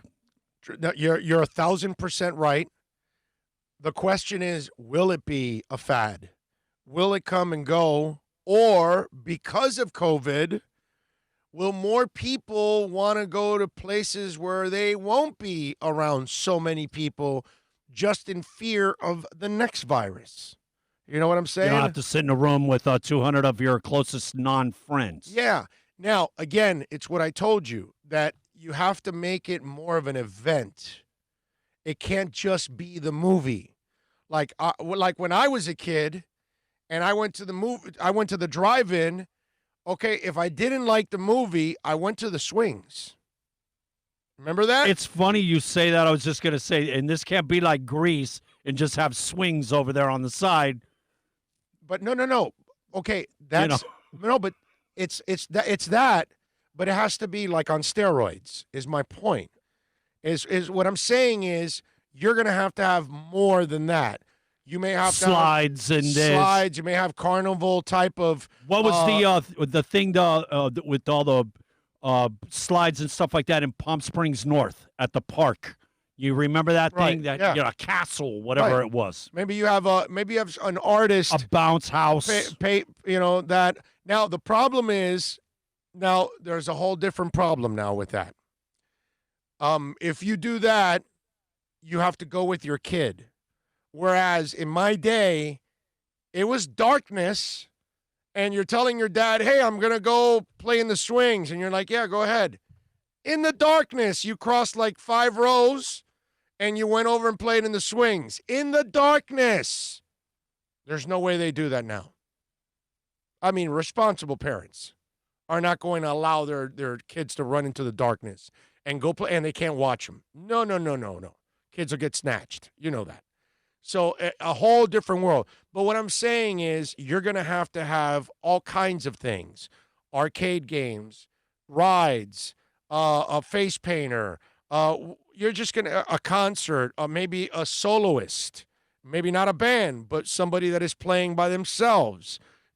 Just those kind of, you're going to have to mix it up and make it more of a thing than just the movie. Because once you get past COVID, you can make it more where, people can bunch up a little bit more in different spots besides the movie going on. Or you have a concert also at the same time. You know what I'm saying? You're going to have to make it more of an event. Maybe you have a comedian. You know what I mean?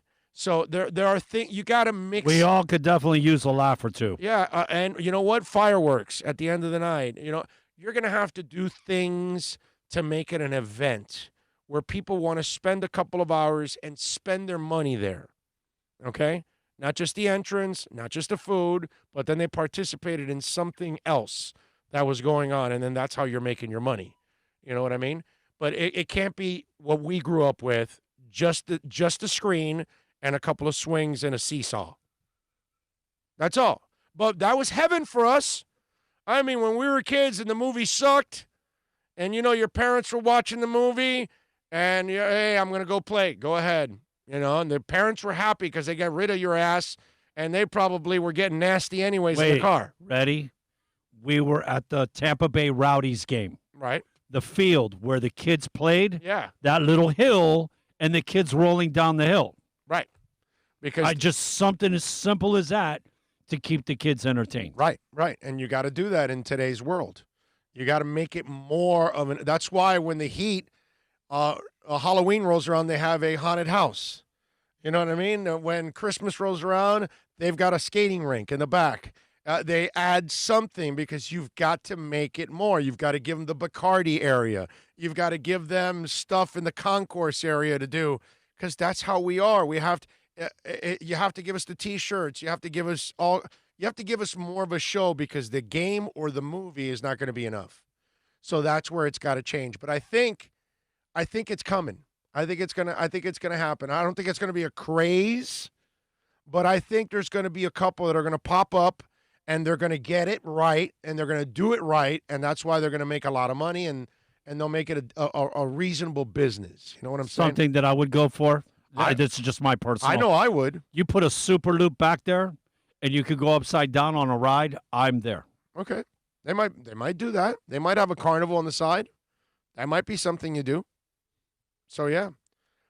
We go Cookie Vice with the little super chat.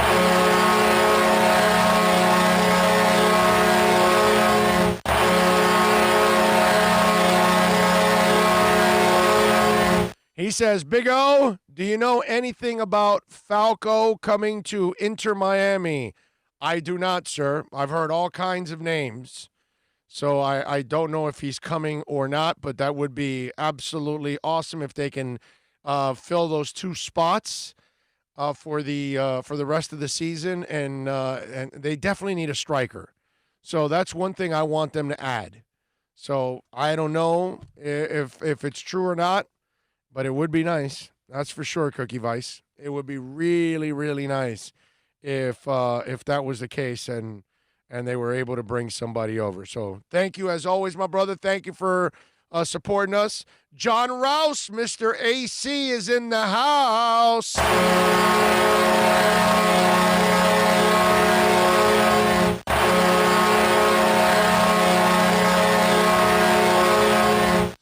All right, Rouse says, Mom makes pierogies. She's Polish. I'll bring some. You know he is. I know. No, John. He brought an AC, bro. Forget about it. He's capable of doing anything now at this point. Okay, once he brings an AC, I've never had anybody bring an AC. Lots of people have brought me all kinds of gifts. Right, yes. Food, cigars, presents. Nobody ever brought an air conditioner to a remote. So Rouse telling me he's going to bring pierogies. Please give me a break. That's layup. That's nothing, but thank you. I'm dying to try them. John, you're awesome, brother. Thank you. I'm dying to try them, dude. That would be amazing. Okay? Look, I just put on the brakes. I'm not figuring out a way to find pierogies now. Oh, wow. That is, tell you. I'm looking up some of the people that follow the MLS, and follow Inter. Michelle Kaufman doesn't have anything on there. Franco Panizo doesn't have anything on there. So I don't see anything at the moment. Nope. So if I find anything down the line, I will definitely pass it on. Cookie Vice. Nothing would make me happier than them adding a couple of studs on this team. Would be awesome. Tremolio says, if they keep closing the economy, ain't nobody going to any movies. They ain't going to have the cash. If Netflix at home, crappy Doritos in a 6-pack and $1.99 Schaefer beer. Yeah, Tremolio, but if you keep it all open and nobody wears a mask, then we'll never actually keep it open, ever. And we'll keep setting ourselves back and back again and back again and back again. You know what I'm saying? There are people working, okay? Not everybody's working, but there are people back at work. Look, man, again, I'm not against being open, okay? What I'm against is people getting together without a mask.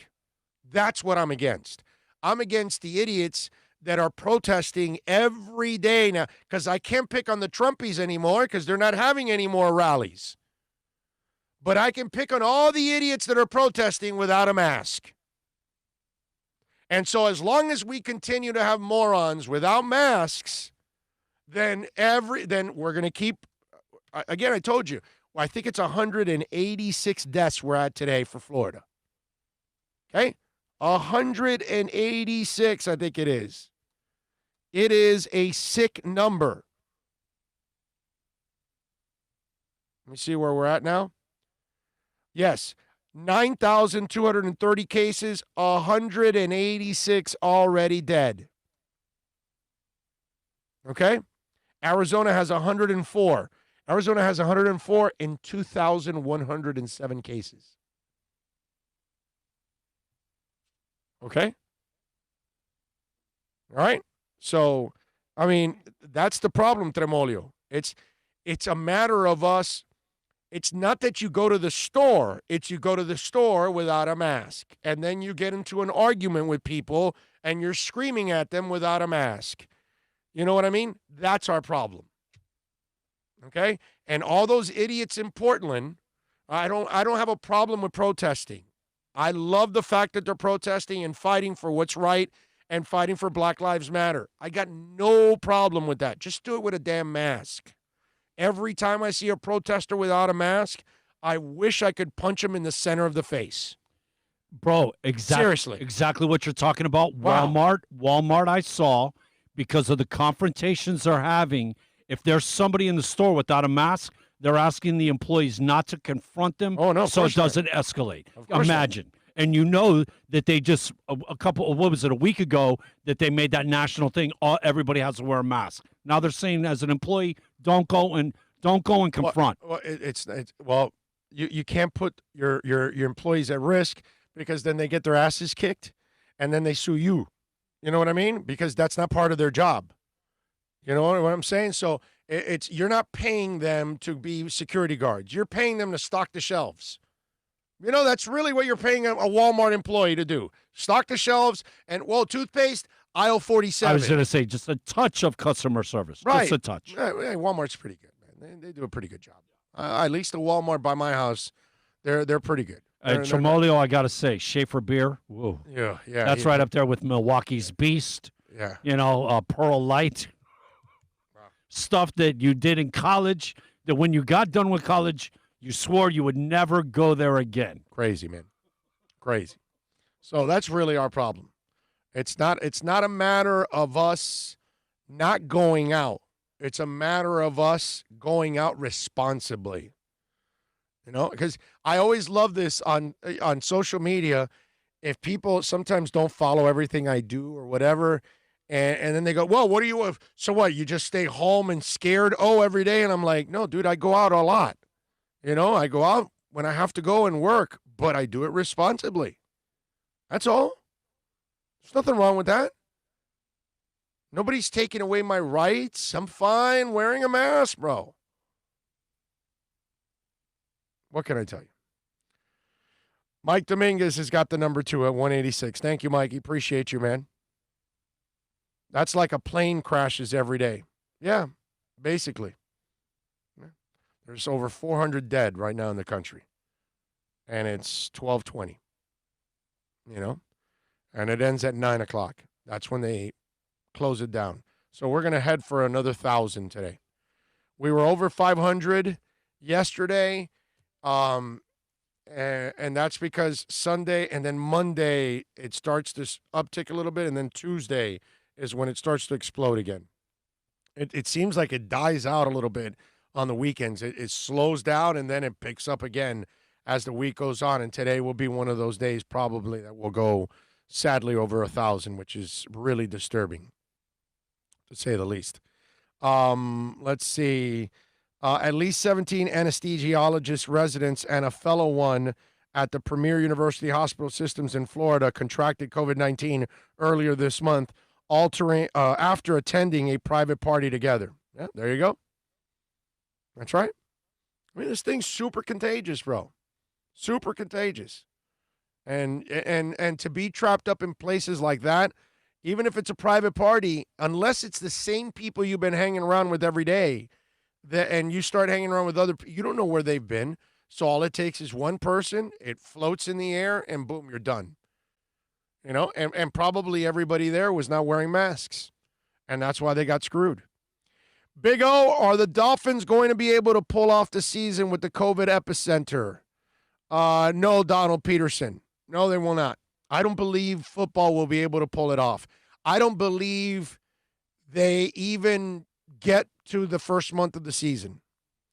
I think by the time they all start training camp, their own training camps, I think cases are going to explode, and I think it's going to be a real problem for the NFL because they're a contact sport. It's impossible, okay, to stop it in football. Impossible.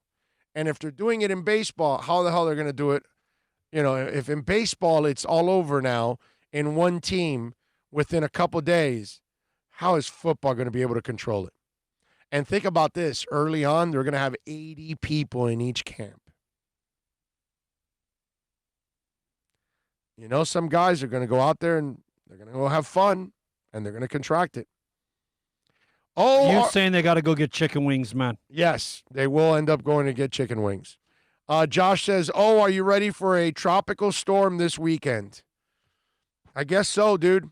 You know, or it might be a hurricane, right? You're talking about the one that's out in the that's just south of or east of Puerto Rico.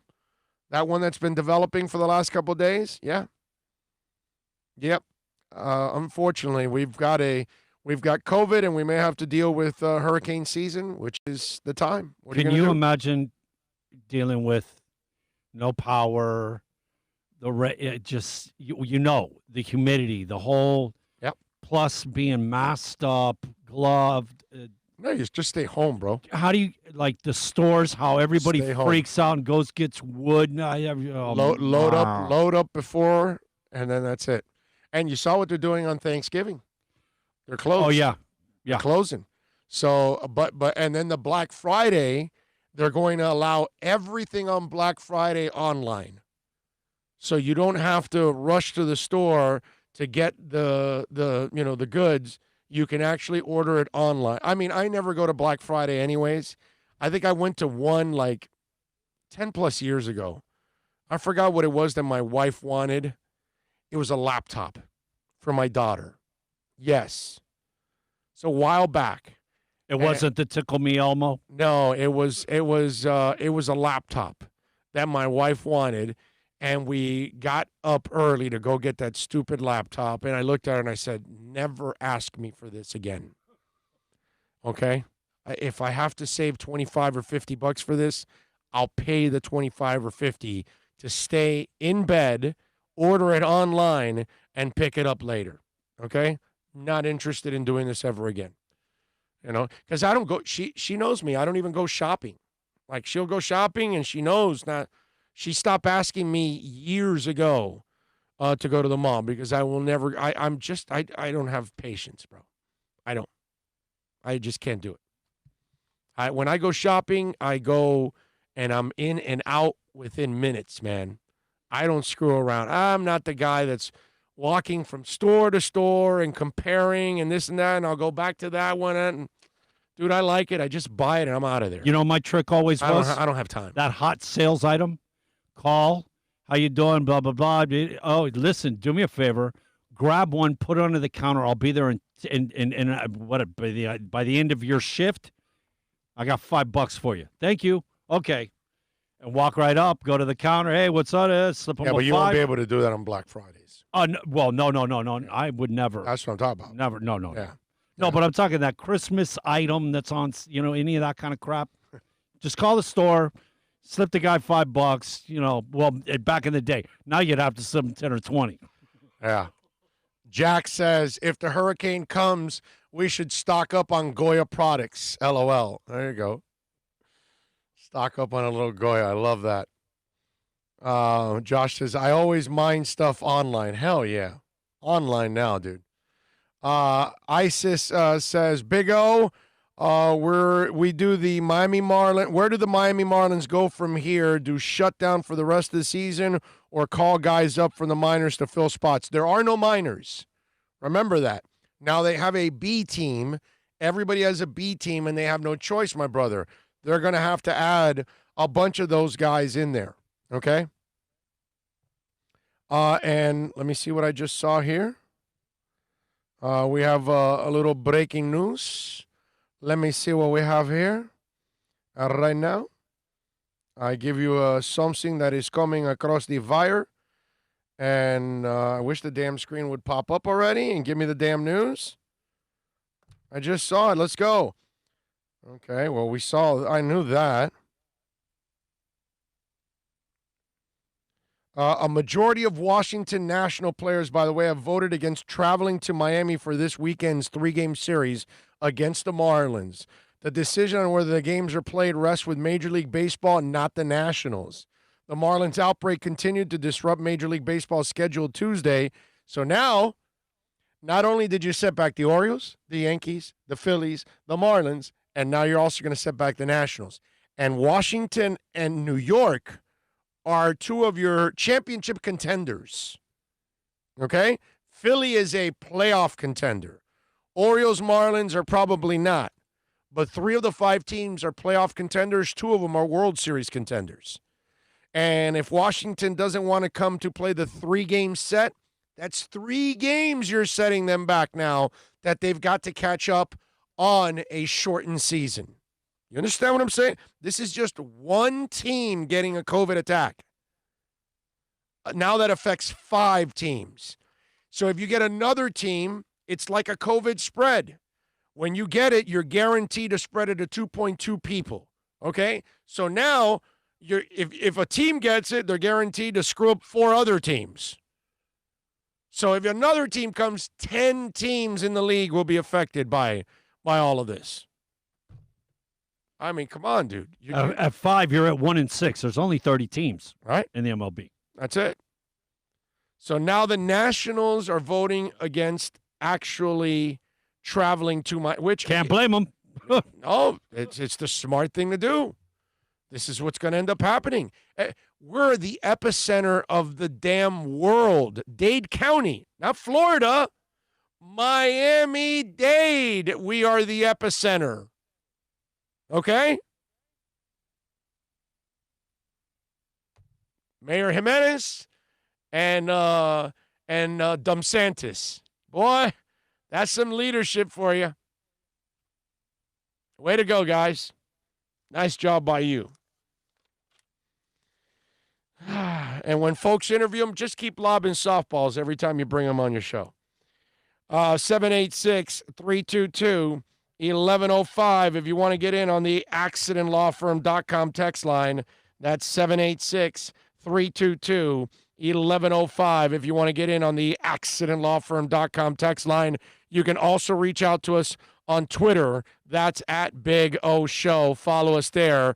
Let's do this. Let me tell you a little bit about Murias Dental. We love talking about Eric Murias and company. I've been telling you about Murias Dental now for many, many months. And why? Because I trust them. They help me straighten out my teeth. And let me tell you, if you're looking for Invisaligns, implants, maybe you want a cavity filled, maybe you need a crown filled, I'm telling you, this is the place to go. State-of-the-art equipment. If you need that crown or you need an implant, they will make the tooth right there and then while you're waiting. And they do it within minutes. Okay, so you're not sitting there waiting hours or anything. Within minutes, that thing makes the tooth, which is amazing. You're not leaving with a temporary and then coming back a couple weeks later. No. At Mudias Dental, they know you're busy. Call Eric Mudias right now. Tell him that Big O sent you. I promise you, they're going to take care of you. 305-821-0231. Clean those teeth, man. You've been quarantining for months, eating up a storm. Clean them. 305-821-0231. Follow them on Facebook, Instagram, and Twitter at Mudias Dental. Go to the website, mudiasdental.com.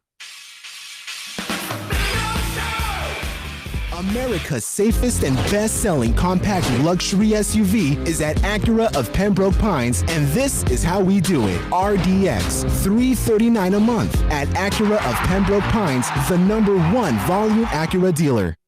No one expects to get into a crash, but I expect you to go to accidentlawfirm.com if you do. Make sure when hiring a driver, you go through a rideshare app so that you can be covered by the insurance, which can be up to $1 million whether you're a passenger or a driver. In other words, don't try to save a few bucks by paying cash instead of going through the app. I'm attorney Bobby Nunez from Nunez Law in Miami, and we're here to help you through the process. Go to accidentlawfirm.com for a free consultation from me, Bobby Nunez. That's accidentlawfirm.com. Are you tired of watching the same old travel videos on the internet? Well, then check out MikeNoGoZones.com, a travel documentary that's breaking barriers. I go to the places that the media tells you to fear, where no one else dares to go. Baltimore, Opelika, South Side of Chicago, and more. Go to MikeNoGoZones.com. It's a buyer's market at Toyota of Hollywood. Over 1,500 Toyotas on the ground, and truckloads just keep on coming. Now pay up to 50% less. 2020 Camry, not $29,000, $17,775. 2020 Corolla, not $22,000, $13,775. Buy a new 2020 Toyota with 0 down and 0% financing, or we'll make your payments till 2021. At Toyota of Hollywood, the #1 volume Toyota dealer on 441 between Hollywood Boulevard and Sheridan Street.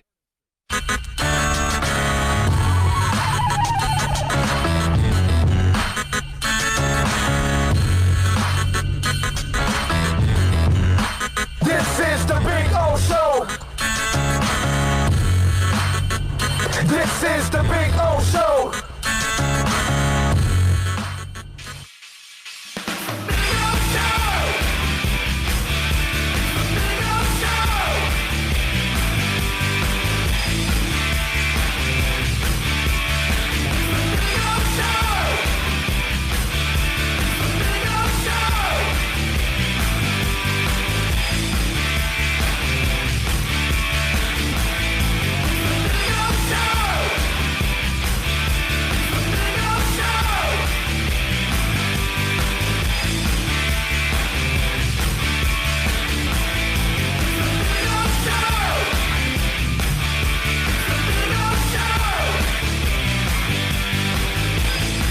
Boy, they are dropping like flies.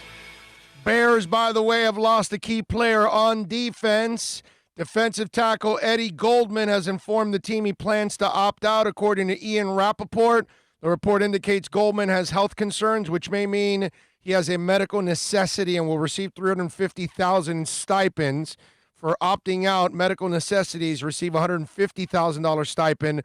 Goldman has a $4.75 million fully guaranteed base salary this season, which will now become his salary for next season. He'll have to pay back the stipend next year, a second-round pick of the Bears in 2015.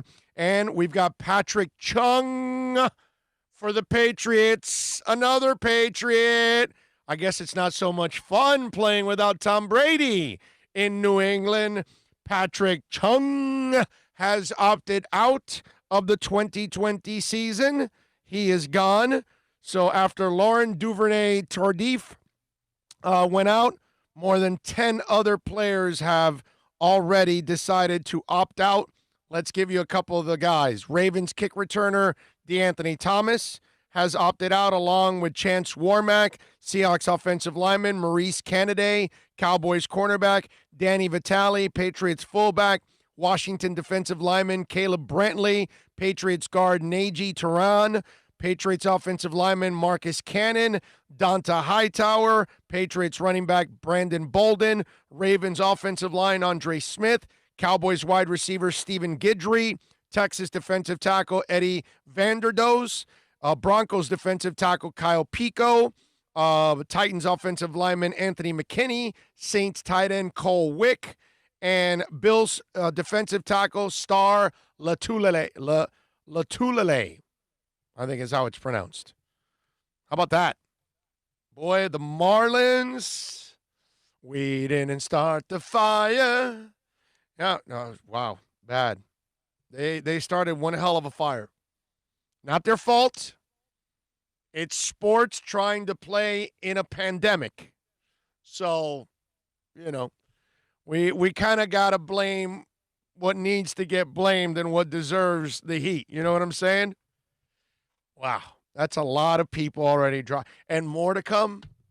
More to come. Now that they see these players opting out, there's going to be a bunch of them. They're going to say, you know what? This is the smart thing to do. And wives are going to be, they're going to be telling their husbands, yo, no. You're not going to go to that camp every day with a whole bunch. And they know that they have a couple of knuckleheads on every team. The good players and smart players know that. Their incredibly smart wives know that, because we all know the women are smarter than we are. And so you know that those women are bringing some knowledge to those men. The gold diggers don't care. Honey, go make that money. I need it. You know, whatever. The guys that are married to gold diggers, they're not going to get good advice. But a good woman is looking out for your best interest, not looking out for your wallet. You know what I'm saying? So this is the start of a lot of things to come. Can you imagine if Tua said he wasn't playing? I got to tell you, just for fun, I wouldn't have anything against it, because he's coming back from a hip injury. It's not a year till late November. So for me, I want him resting anyways till at least late November as it is. I told you I don't want him playing till like the back end of the year, and I don't even think they'll get there. But by that time, you'll have your offensive line settled. And then I can throw him out there. So if he's only got a chance of playing a couple games and he's still going to risk injury and he's coming back from a hip injury, I wouldn't mind if he rests for the year. But can you imagine if a Joe Burrow says, I'm not playing. To us, I'm not playing. That's, that would kind of throw a wrench in a lot of things, and fans would get pissed at those players. I wouldn't get pissed at Tua for holding out. Not holding out, I'm sorry, it's not a holdout. If he chose not to play because of COVID. Hey, look, he's such a strong family guy. Maybe he doesn't want to bring it back to his house. I'm just speculating. I'm just having some fun with this, just in case you're just tuning in or whatever. And hey, did Tua say he's not? No, Tua's not said anything. The phone lines are about to light up over here. Yes, exactly. Demby's calling in on every one of those phone lines. Can you imagine that? He would stir some stuff up if that was the case. Okay? That would get a lot of, that would actually turn some fans off on Tua, especially the non-maskers, the ones that don't believe in COVID as it is and they think it's one big scam. Those people will end up hating Tua. They'll call him a wuss and all that stuff. So this is the start of many more names to come now. And with all of these, and when you get prominent players to step up, you know what I'm waiting for is, forget about Tua or Burrow, because those are rookies. What if it's a Breeze? What if Tom Brady, after going to Tampa, says, This isn't the best thing for me to play. Not that he's going to do that because he's practicing in closed up parks and breaking into people's homes. So Tom Brady's going to play no matter what. That's already proven. But I'm just saying, what if certain guys around the league that are imperative to what their team does? Matthew Stafford says, I'm taking the year off. I'm not going to play. Lions are toast. Breeze, toast. Aaron Rodgers. Can you imagine if Aaron Rodgers, after all this stuff that's gone on, and they drafted the young kid and all that, and Aaron said, I'm going to take the year off. It would not be a good time for him because then they'll play Jordan Love. And if Jordan does anything, then they got to move, Rodgers. Wow. I don't see a quarterback doing it right now, but if they did, that would be the ultimate domino falling, and that would open it up for – how about Kyler Murray? You're in the middle of developing this offense. The kid had some success last year. You went and added some weapons. You improved the offense, and now he says, I'm opting out. I'm gonna stay away from COVID this year. That would crush that team. Dak Prescott. He's got to play out his final year that's been tagged. He's got to play it. He's not gonna stay out for a year because he wants to get to free agency and push the Cowboys to tag him again next year if they want to keep him. Okay, and that's $37 million guaranteed for him. You know what I mean? But now next year, the salary that he's going to ask for is going to be higher than it was this year. So the Cowboys aren't going to agree to that contract either. And he's going to want a 4-year deal, not a 5-year deal. But can you imagine if he opted out for the year? If Russell Wilson, they just traded for Jamal Adams, and he says, my wife just had a baby. We've got 3 kids at home. My wife, in the best interest of my family, I think I have to stay away from football this year. Wow. Seattle is toast.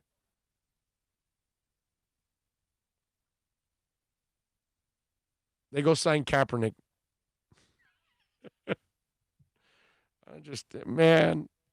It's kind of trippy that would happen. But if it does happen, that will be the ultimate domino that you're going to see names.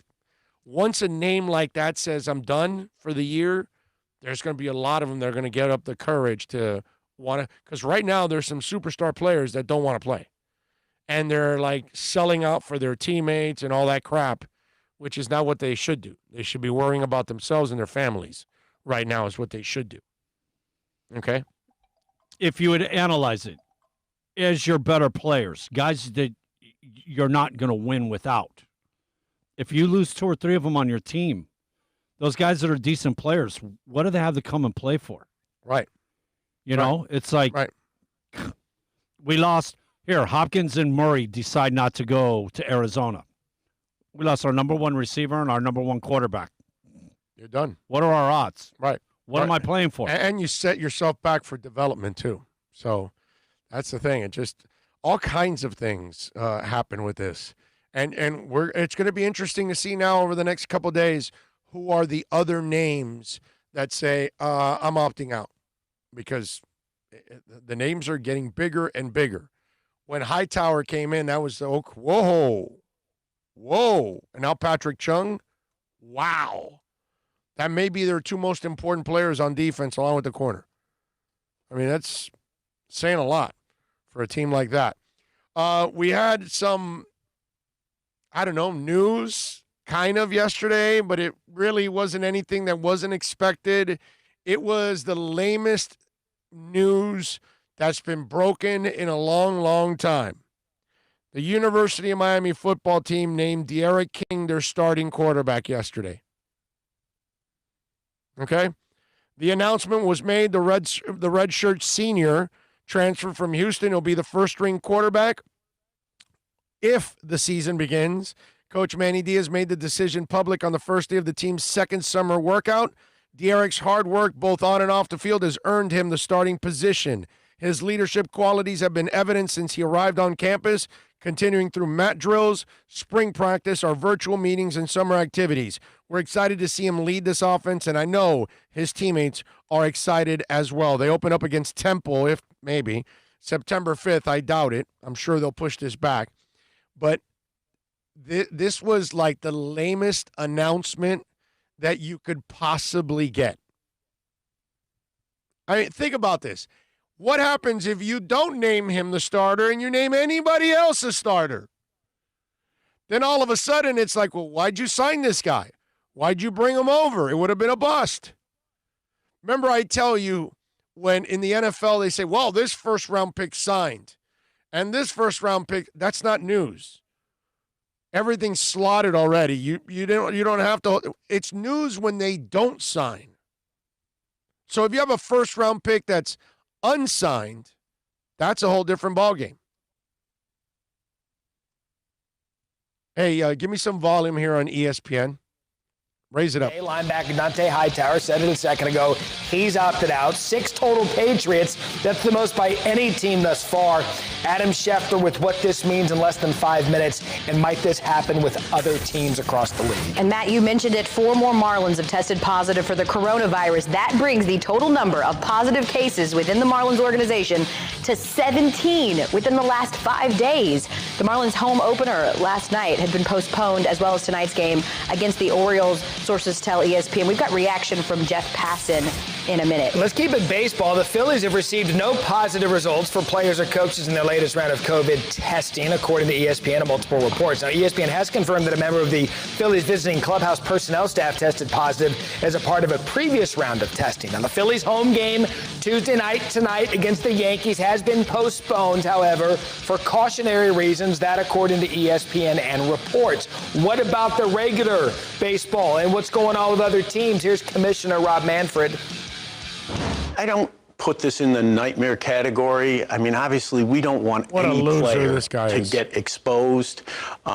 It's not a positive thing, but I don't see it as a nightmare. We expected we were going to have positives at some point in time. Not a nightmare. I remain optimistic that the protocols are strong enough that it will allow us to continue to play even through an outbreak. Asshole. They are going to lose 15 players for 2 weeks, Rob, because you got to be quarantined for 14 days. The season's 2 months. It's 25% of your season that you've now have to sideline 15 players. That's not catastrophic, Rob Manfred? Just what an idiot, bro. It's because it's the Marlins. It's not just a moron. One of the premier teams. Let's hear Jeff Passan. You tell us about what the Nationals decided to do here. They gave him a real bookcase. Rob Manfred may not think that this is a nightmare scenario. A lot of people around baseball do. And the Washington Nationals players got together and voted they do not want to go down to Miami to play their 3-game series this weekend against the Miami Marlins. And we don't even know if the Miami Marlins are going to have enough players to field a representative team to play those games. But the problem here is, if they don't go down to Miami, is Washington, D.C., a city that already had to give a special dispensation to the Nationals just so they could play there this year, really going to want another team coming from out of town, coming off of a COVID outbreak the size that they had? This is a fluid situation, as is everything in baseball right now, but it's not one that portends well for the sport. And there's a lot of concern about what the fallout here is going to be. And the optics, right? If the Nationals don't have that decision but said they didn't want to do it, and the Marlins did have the decision to play despite the fact they had mounting coronavirus tests, there's a lot there to unpack. Phillies-Yankees has been postponed tonight because, of course, the Phillies were the last team that the Marlins faced. What went into MLB's decision? Well, there was the classic abundance of caution, Al, and it's understandable. I mean, we have to recognize that even though there were no positive tests on the Phillies Yet, the incubation period for the coronavirus, according to the CDC, is up to 2 weeks. So there is the possibility that those players could test positive going forward. Beyond that, Marley Rivera reported earlier today that one member of the Philadelphia Phillies visiting clubhouse staff tested positive as well. And while the New York Yankees had brought their own clubhouse staff to Philadelphia in hopes of them being inside of the clubhouse during that series, instead they're going to go back to New York, and they hope to play the series there over the next 2 days against the Phillies. Of course, that is contingent. There you go. Nice job by Jeff Passan there on ESPN, and they got him a real bookcase. He doesn't have like a poster of a bookcase back there. They got him like a real Nintendo and all that. So that's good. That's good. They got him. I mean, come on, bro. That's Jeff Passan. Get him a real bookcase. Let's go. Let's pick it up. No, but seriously, going back to the De'Aaron King thing, okay? Because this is a joke. I mean, you know, it's like, oh, he's a starter. Shocker that he's the guy you brought because the current quarterbacks you have suck. You know what I'm saying? And I know that they've been recruiting a whole bunch of really good players and 4 stars and 5 stars and all that stuff. I do want to remind you, and this is why I never get excited about this. What's the name of the kid at quarterback that he was supposed to be the second coming? I was told he was Russell Wilson-like, right? Is that what's the name of the kid that the quarterback, bro, from the last couple of years? One of those flashing money and all that stuff and screwing up. Oh, the one with the hot girlfriend. No, I don't know his girlfriend. He did some stupid stuff with money and all that. What's his name, bro? The kid that can run around. Not Jaron Williams, the other one. What's the kid's name? He's like and I think Jaron Williams himself was a 3 or 4 star guy. But I think this kid was 4 or 5, whatever his name was. Now I'm forgetting his name. N'Kosi Perry. Thank you, Donald. N'Kosi Perry. Okay, Willie Williams. It's the team, and every team is littered with those guys that were 4 and 5 stars, and they were supposed to be the second coming, and they ended up being crap.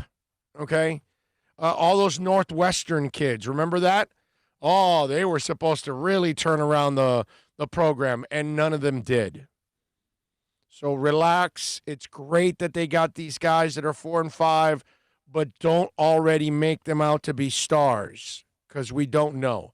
At least with De'Aaron King, you saw him play in Houston. That's there.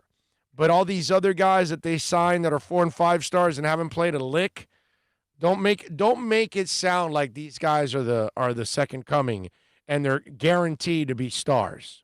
That's just not going to happen. You know? Anyway, what can I tell you? 786-322-1105. That's 786-322-1105. If you want to get in on the accidentlawfirm.com text line, you can also reach out to us on Twitter. That's at Big O Show. Follow us there as always, because that, my friends, like I tell you, is a 24-hour talk show. Let's see.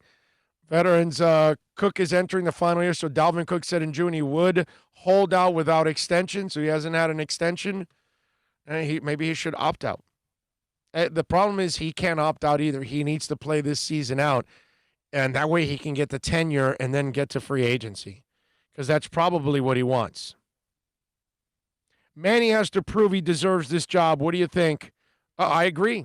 I'm a Manny guy, but I have to admit, all of us Manny guys, we looked terrible last year because Manny looked terrible last year. Manny looked absolutely incompetent last year. Okay?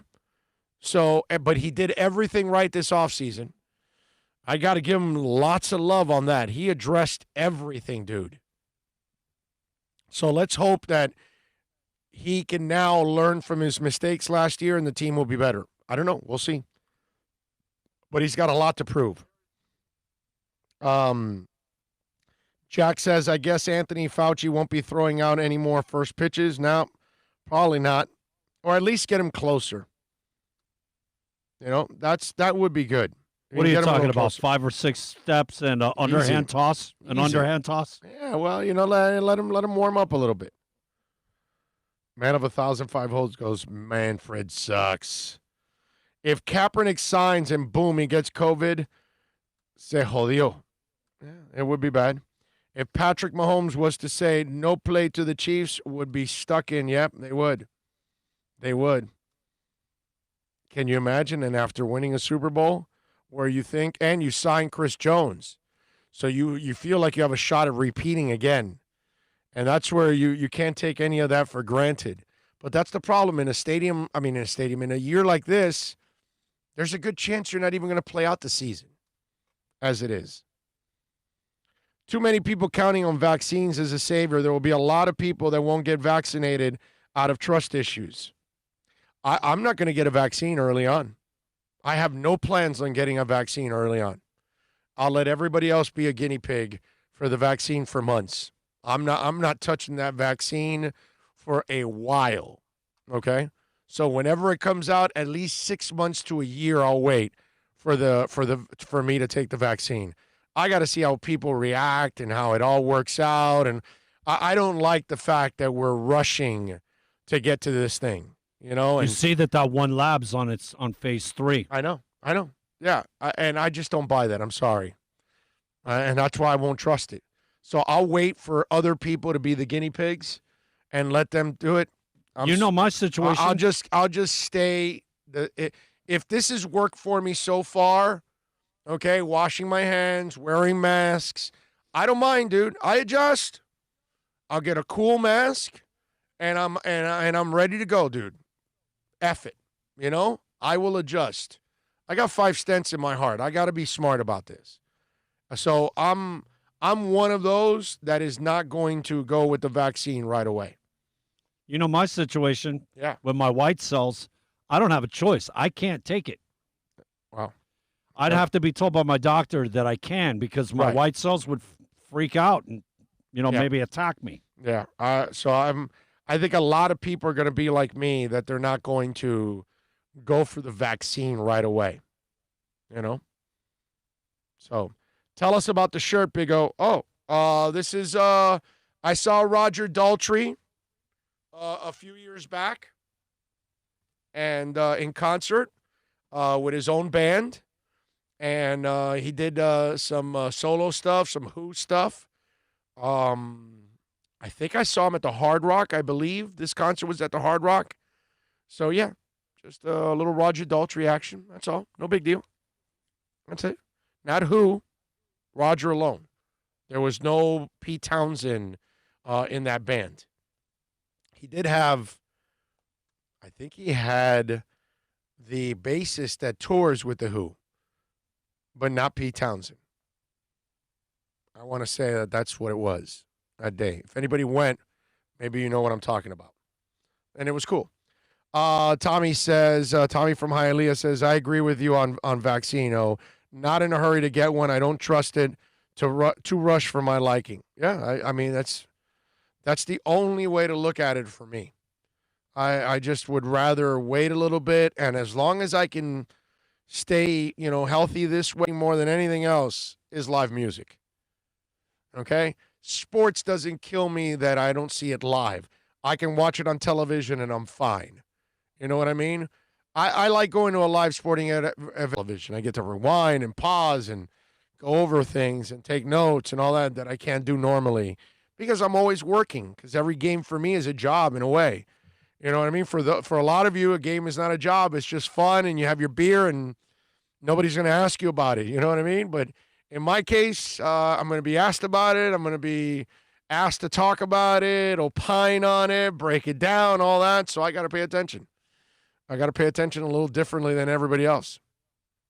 It's just the way it is. 786-322-1105. Did you guys see that DeAndre Baker and Quentin Dunbar were put on the commissioner's list? Did you hear about that, Bill? Yeah, I did see that. You saw that? Yep. So they are now put on the commissioner's list. So until everything is investigated and resolved, they will not be allowed to be a part of a team until they're on that list, correct? Now, I was thinking about this, okay? If DeAndre Baker and Quentin Dunbar were put on the commissioner's list, are you telling me that DeAndre Baker and Quentin Dunbar are currently being held up on the commissioner's list? Is that what you're saying? I would guess, right? You didn't pick up on that, did you? Held up? Well, I mean, did they bring guns or knives or? That's the point. They held up people, so now they're being held up. Did they use the? It's all right, Bill. He didn't get it. Did they use the Florida man's Lamborghini and set it up in a getaway type location? Now he's trying to make up for it. Well, I just did. Being held up in the commissioners.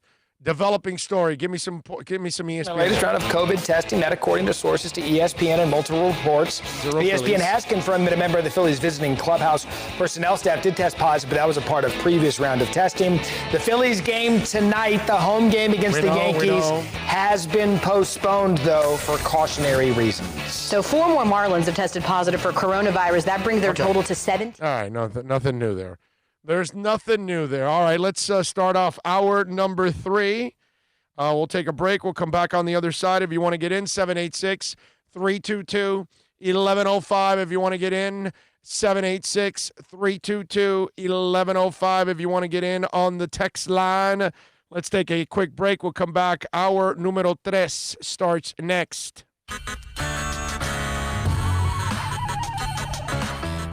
It's a buyer's market at Toyota of Hollywood. Over 1,500 Toyotas on the ground, and truckloads just keep on coming. Now pay up to 50% less. 2020 Camry, not $29,000, $17,775. 2020 Corolla, not $22,000, $13,775. Buy a new 2020 Toyota with 0 down and 0% financing, or we'll make your payments till 2021 at Toyota of Hollywood, the #1 volume Toyota dealer on 441 between Hollywood Boulevard and Sheridan Street. Are you tired of watching the same old travel videos on the internet? Well, then check out MikeNoGoZones.com, a travel documentary that's breaking barriers. I go to the places that the media tells you to fear, where no one else dares to go. Baltimore, Opelika, South Side of Chicago, and more. Go to MikeNoGoZones.com. No one expects to get into a crash, but I expect you to go to accidentlawfirm.com if you do. Make sure when hiring a driver, you go through a rideshare app so that you can be covered by the insurance, which can be up to $1 million, whether you're a passenger or a driver. In other words, don't try to save a few bucks by paying cash instead of going through the app. I'm attorney Bobby Nunez from Nunez Law in Miami, and we're here to help you through the process. Go to accidentlawfirm.com for a free consultation from me, Bobby Nunez. That's accidentlawfirm.com. America's safest and best-selling compact luxury SUV is at Acura of Pembroke Pines, and this is how we do it. RDX, $339 a month at Acura of Pembroke Pines, the #1 volume Acura dealer.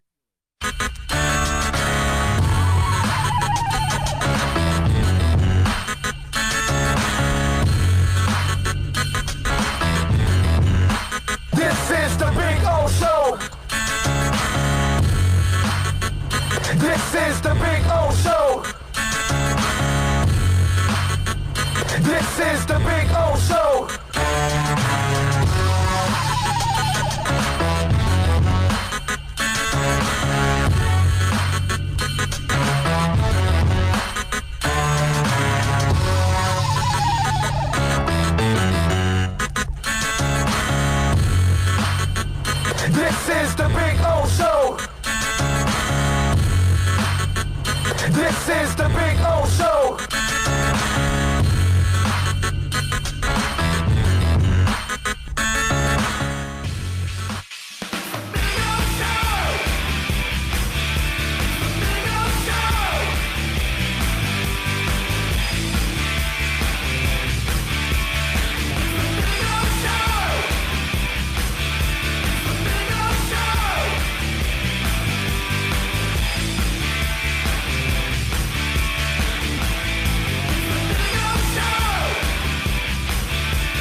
All righty.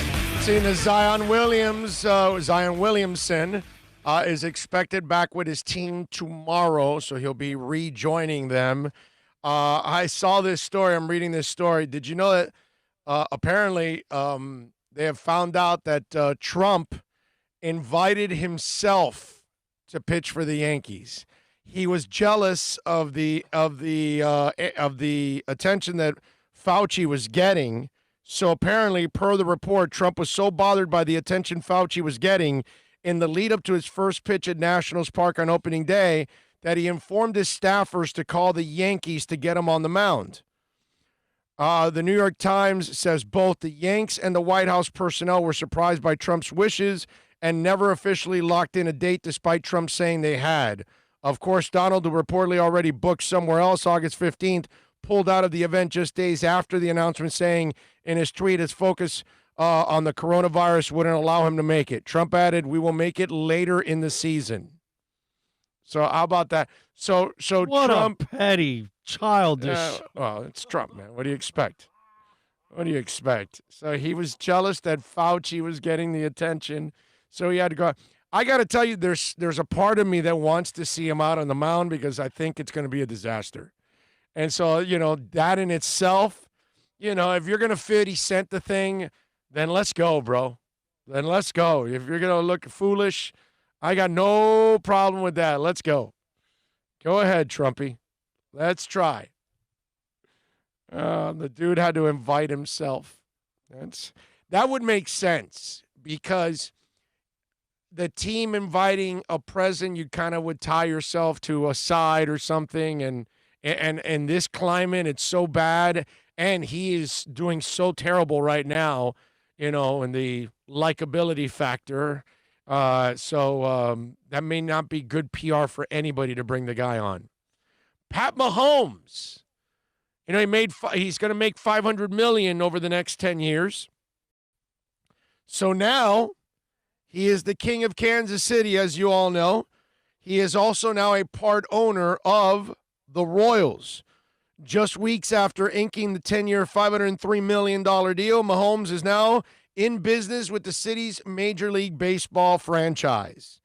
Okay, Mahomes is already spending that fat money. He says, "I'm honored to become a part owner of the Kansas City Royals. I love this city and the people of this great town. The opportunity allows me to deepen my roots in this community, which is something I'm excited to do." Royals chairman and CEO Ron Sherman added, "We are very proud and excited to have Patrick as our partner in the ownership group of this franchise. Consistent with the entirety of our ownership group, he has deep commitment to Kansas City and a real passion for the game of baseball, dating back to his childhood connection, which, as you all know, his dad pitched in the majors for 11 years. So Pat obviously has got a little love for baseball. So now he's part owner of a team that doesn't spend money, won a championship, and couldn't keep their players together. So why doesn't he also chime in with the Marlins? Why doesn't he become part owners of the Marlins too? Well, maybe this Marlins group will start keeping people together. We'll see. It would be nice. Mike Tyson says that he would kick Conor McGregor's ass in a fight. TMZ was asking him about who would win if you'd fight this guy, that guy. And they asked him about Ivan Drago. He says he'd dominate him, that he'd beat his ass, too bulky, too damn slow. As for Conor McGregor, he says that's no issue as long as there's boxing rules. Tyson says there is one opponent that would beat him. He says the Karate Kid, saying, "I'm going to have to surrender to him on this one." Yeah, you start doing that thing, it's over, bro. And you won't get a fight between Conor and Mike because apparently they're really good friends and they even smoke weed together. Is Mike Tyson the guy that everybody wants to smoke weed with now? Is he that guy?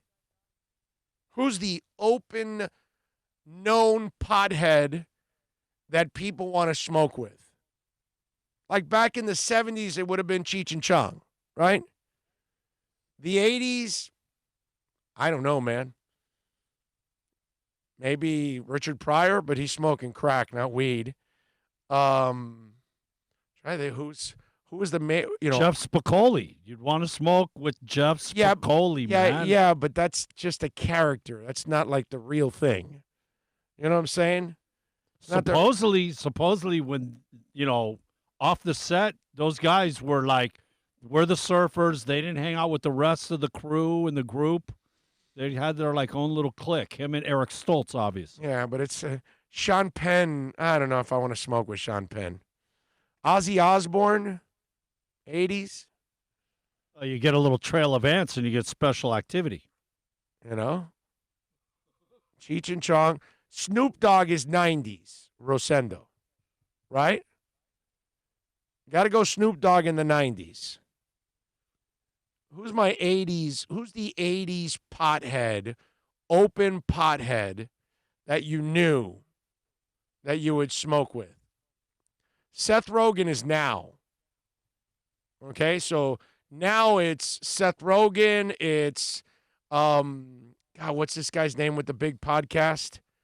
What's his name? Somebody help me out with the dude that's got the ginormous podcast now. Joe Rogan, thank you. There you go. Seth Rogen, Joe Rogan, Elon Musk. Super Boom Shack says, smoking with Tom Araya would be fun. He laughs like crazy. Okay. Let me see. I'm trying to think of who would it be for the 80s. Damn. Who would be the perfect stoner, open stoner with the 80s? Because I know Cheech and Chong rolls into the 80s, pun intended. 70 into the 80s. But I'm going to go 70s with them. And then 80s, if I got to pick somebody. Keanu Reeves. Yeah, but see, you're going with a character, not the real thing. You know what I'm saying? You know what? I'm going to go Willie Nelson in the 80s. On the road again and all that other stuff. He had his. See, there's another guy. He could be 60s, 70s, and 80s. I know, but I got to give 70s to Cheech and Chong. Okay? 60s, I mean, there's so many to pick from. I can go Jimi Hendrix. I can go John Lennon. I mean, there's so many people I want to smoke weed with there in the 60s. But in the 80s,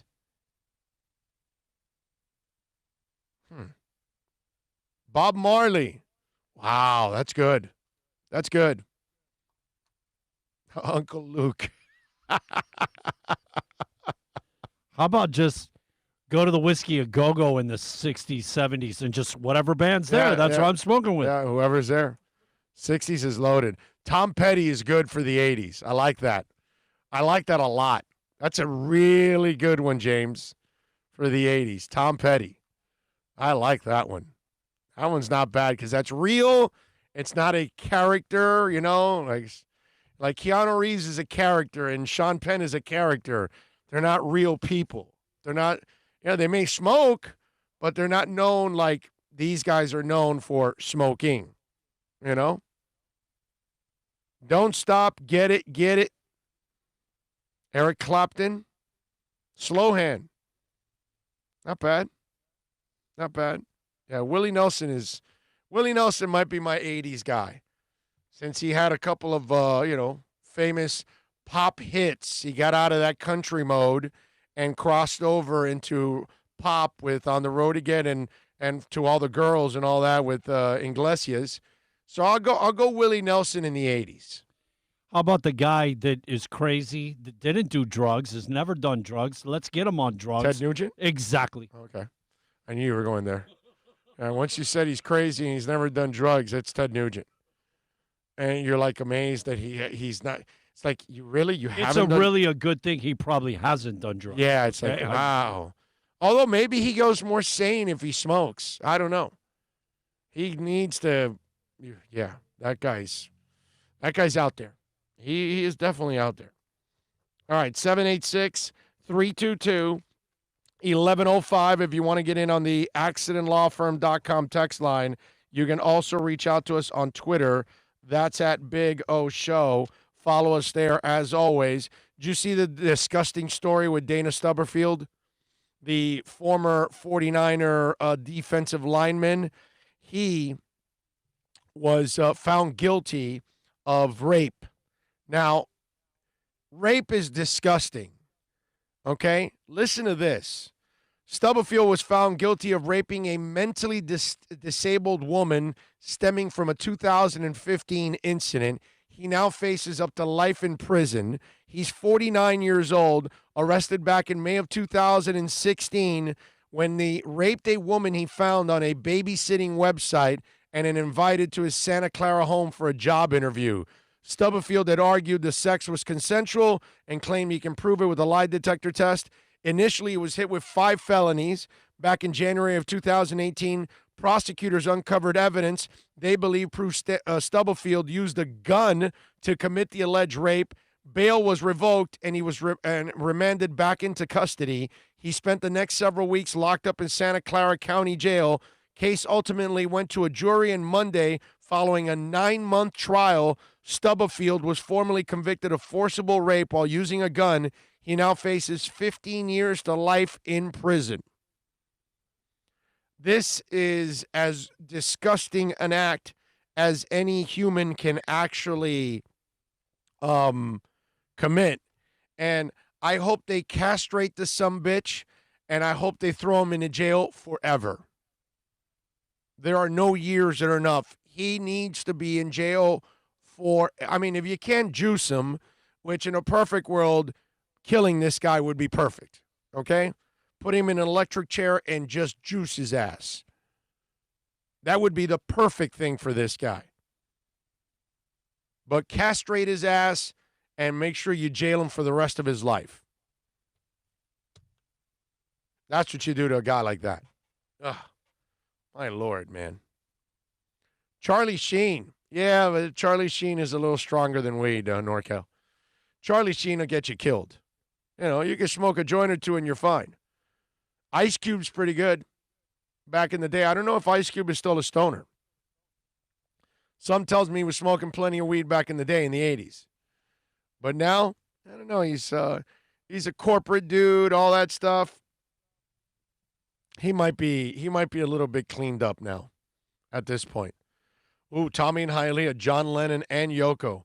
See, the problem with that one, Tommy, is I don't want Yoko anywhere in the picture. That's the thing. If you tell me that I've got to smoke with Yoko, then I'm not interested. I'm out. I'm done. Now, if you tell me it's just me and John Lennon, I'm in. I'm good. But if I almost feel like if I got to deal with Yoko, she's going to be interrupting me all the time. You know, she's going to try to answer questions for John, you know, that kind of stuff. And she probably will kill your high. You know what I'm saying? So that's kind of why I don't want Yoko in the picture. You know, let her plastic oh-no self get the hell out and just leave me alone with John. That's kind of the way I would kind of like this whole thing. It'll be perfect. 786-322-1105 if you want to get in on the accidentlawfirm.com text line. You can also reach out to me on Twitter. That's at Big O Show. Follow us there as always. Music news on this date back in 1978. Okay, you talked about him. Ted Nugent autographed a fan's arm with a Bowie knife at the fan's request. Think about it. That's 1978. Do you think any artist right now would actually do that if they tell, even if the fan tells you, I need you to, you know, autograph your name on my arm, but with this knife? You think anybody will do that nowadays? No way, dude. Can you imagine the lawsuits that you would get from that? And in 78, Ted Nugent said, yeah, why not? Straight as a pin, too, because he doesn't smoke and he doesn't drink. Okay? That guy's clean. And in 1978, you could actually damage somebody's arm with a Bowie knife and get away with it because they asked you to do it. In 79 on this date, After a show in Cleveland, Joe Perry quit Aerosmith after he got into a screaming match with Steven Tyler. He was replaced by Jimmy Crespo, but rejoined them back in 1984. That means when I saw them for the first time opening up for Journey, that was Jimmy Crespo at guitar. It wasn't Steven Tyler. In 2004 on this date, the highest new entry on the album chart was Van Halen's hit collection, The Best of Both Worlds. It debuted at number 3 on the charts. In 1973, the Allman Brothers Band, the Grateful Dead, and the band played at Watkins Glen Outdoor Summer Jam in New York. Over 600,000 people attended, which, by the way, rock historians believe it to be the largest gathering of people in America. There were so many people that they couldn't even see the stage. 150,000 tickets have been sold for the event. A lot of people at that racetrack, man. 150,000 for the event, 450 extra showed up. Wow. Can you imagine? That place was crazy. Allman Brothers, Grateful Dead, and the band. That's pretty awesome, dude. In 93, on this date, the 10,000 Maniacs played their last show with singer Natalie Merchant, who left the group after 12 years to pursue a solo career. There you go. And she had a couple of decent songs. Tiger Lily's a decent album. But her music was never, ever at the level of where it was with 10,000 Maniacs. That's all I can tell you. And I know 10,000 found another singer themselves, and she does a nice job, but she's not Natalie Merchant. And it's really hard to be Natalie Merchant because her voice is so distinctive. It's not one that's common. And she's got an amazing voice, too. Love Natalie Merchant, man. But I'm a huge 10,000 Maniacs fan. I like her solo stuff. It's okay. Her solo stuff is a lot like Sting's later stuff. Like Sting's first couple of albums were pretty damn good, and then it really started to tail off. That's her solo stuff, the tail off stuff. It never really got to really, really good on her own. A song or two maybe, but not a catalog of songs. She never could do it. Not like Brian Ferry went on his own and left Roxy Music and came up with excellent music. Stevie Nicks was able to do it. Diana Ross is able to do it. You know, certain people, you know, Beyonce, even though I don't like her music, but obviously she left. What's it called? Damn it, now I'm forgetting the name of her band. She left Destiny's Child and then went on to do her own music and be very successful. I'm not impressed with Natalie Merchant's solo stuff. It's all right. Nothing, out of this world. 10,000 Maniacs track Like the Weather classic. I agree, Ray. That album period in the Zoo is a great album. 10,000 Maniacs Unplugged was good. Yes, it was exceptional. And Because the Night, she does the Patti Smythe song. And let me tell you, that is the best remake of the Patti Smythe song done by 10,000 Maniacs. I'm with you there. And thank you, man, of 1,005 holds. You were there to bail me out with Destiny's Child, but I was able to get it. The brain fart didn't last that long. Raging Dolphin Maniac says, I love that song. James Sean's band with Girlfriend is also good. Ghost. Okay. My favorite Aerosmith song. What was that? I don't know. You got to tell me. I guess must have been mentioned before. Okay. He and Les Claypool's band rocks. Are you talking about Primus? Les Claypool's band? Is that what you guys are talking about? Let's see. Tremolio says he does so much music, it's kind of hard to keep up with it.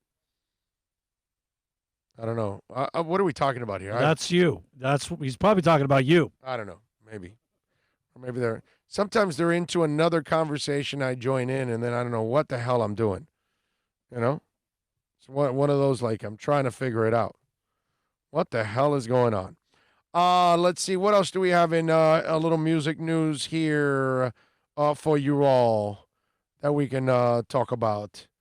No, I think that's about it. That's about the only thing we have on music news that would matter. Did you see what Tommy Bahama is doing with Andy Reid? You know Andy Reid loves to wear his Tommy Bahamas? So Tommy Bahamas, they have a store in the Kansas City Stadium. So it says, "Move over Zoolander." There's a really ridiculously good-looking male model taking over the industry, and it's Andy Reid. The KC Chiefs coach is known for being obsessed with the company's floral pattern shirts. So Reid's been spotted wearing those shirts in Tampa Bay's annual coaches meetings. So during the 2020 NFL draft, and even introducing Patrick Mahomes in his contract. Well, the Super Bowl winning coach doesn't have an official gig with the brand, but the Chiefs merch sale has reportedly gone through the roof. According to Forbes, the Tommy Bahama and Chiefs collab has exploded over the past 2 years, with sales at Arrowhead Stadium and Tampa Bay stores and online more than doubling. As for the relationship with Reid, CEO Doug Wood says that the brand sends the coach around 6 free shirts a year because he pretty much is a walking billboard.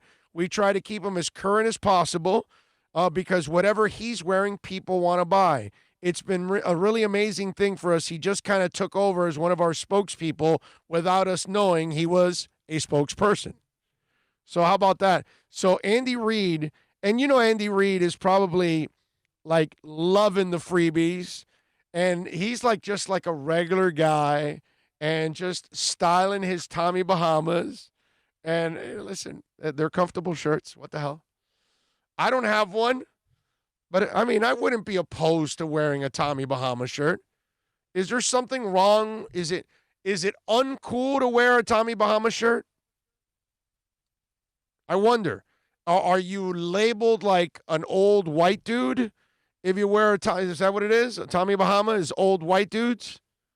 Is that what it is? Okay. I don't know. I don't know if I would look at it that way. I don't think I would make it my go-to shirt, but, I mean, if there was a half-decent one, I think I would wear it. Why not? Be awesome.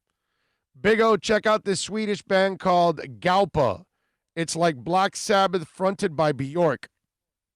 All right, wow. Okay, Galpa. Let me write that down because if not, I'll forget it.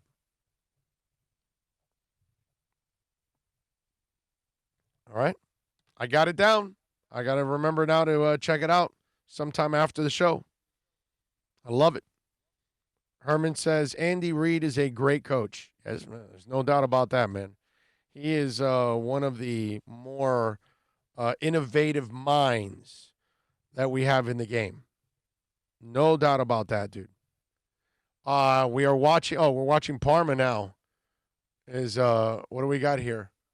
What's going on? Parma and Atlanta. Atlanta is playing. Atlanta has been on a roll. They just recently lost, but they have been playing really, really well. I got to give them credit. The European soccer clubs, well, at least in the Italian league, I love what they do with the stands and how they dress them up. They did a nice job with that, man. That's actually really good. Joe Burrow agrees to a deal with the Bengals, so I guess he's going to show up. Okay, not bad. At least they're going to get him. Pat in Asheville says, hey, I got a couple of Tommy Bahama shirts, and I'm not. Never mind. You're not old and white? Never mind. He goes, no, but they are like the moo-moo dress for big guys. All right, well, I'm a big guy. I don't mind wearing a Tommy Bahama shirt. I don't have any, but I don't find that to be a negative thing wearing a Tommy Bahama shirt. You know? Josh says, oh, the Heat play today at 2 o'clock. Yes, they do, my man. And we will be off before then. That's for sure. In fact, I think we're going to wrap it up now on the program. We got to thank all of you out there, as always, for tuning in. Let me thank the Super Chatters. Weapons X United coming in strong. Kenneth in Cleveland. Cookie Vice. John Rouse in the house.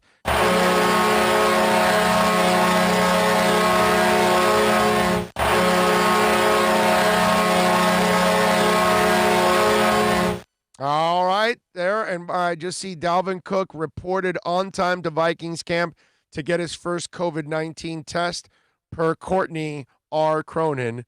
So there you go. So he is reporting to camp to get his COVID-19 test. So he did report without a contract, and because it's a because it's a COVID-shortened season, maybe he's smart by reporting instead of holding out, and then they can, keep you for another year. Here, if you get in a certain amount of games, maybe you get time served and you move on. Although tagging is not expensive for a running back. That's the thing about the whole deal with Dalvin. All right, we thank all of you for downloading the show, watching, listening, however it is you support us and our fantastic sponsors, whether it's Toyota of Hollywood, Craig's Inn Acura, VSS West Pines, Murias Dental. I'm telling you, man, support our sponsors and make sure you tell them that we sent you on behalf of Bill and Philippe. We got a phone call. Let's take a call. Oh, let's take a phone call. What was the guy's name? Robert, was it? Or yes, Robert. Was it Robert? It was a while back, so I don't even remember anymore the guy's name. Anyway, thank you to all out there. You guys are awesome. Appreciate you as always. We'll see you tomorrow. Same time, same place, same Bat Channel? Not same time. Oh, we're on a field trip. That's right. Field trip start for the week. VSS West Pine should be a lot of fun tomorrow. You definitely don't want to miss it. We'll have a lot of fun at that place tomorrow. You all be good. Wash your hands. Wear your mask. Yes. We'll talk to you tomorrow. Be safe, please.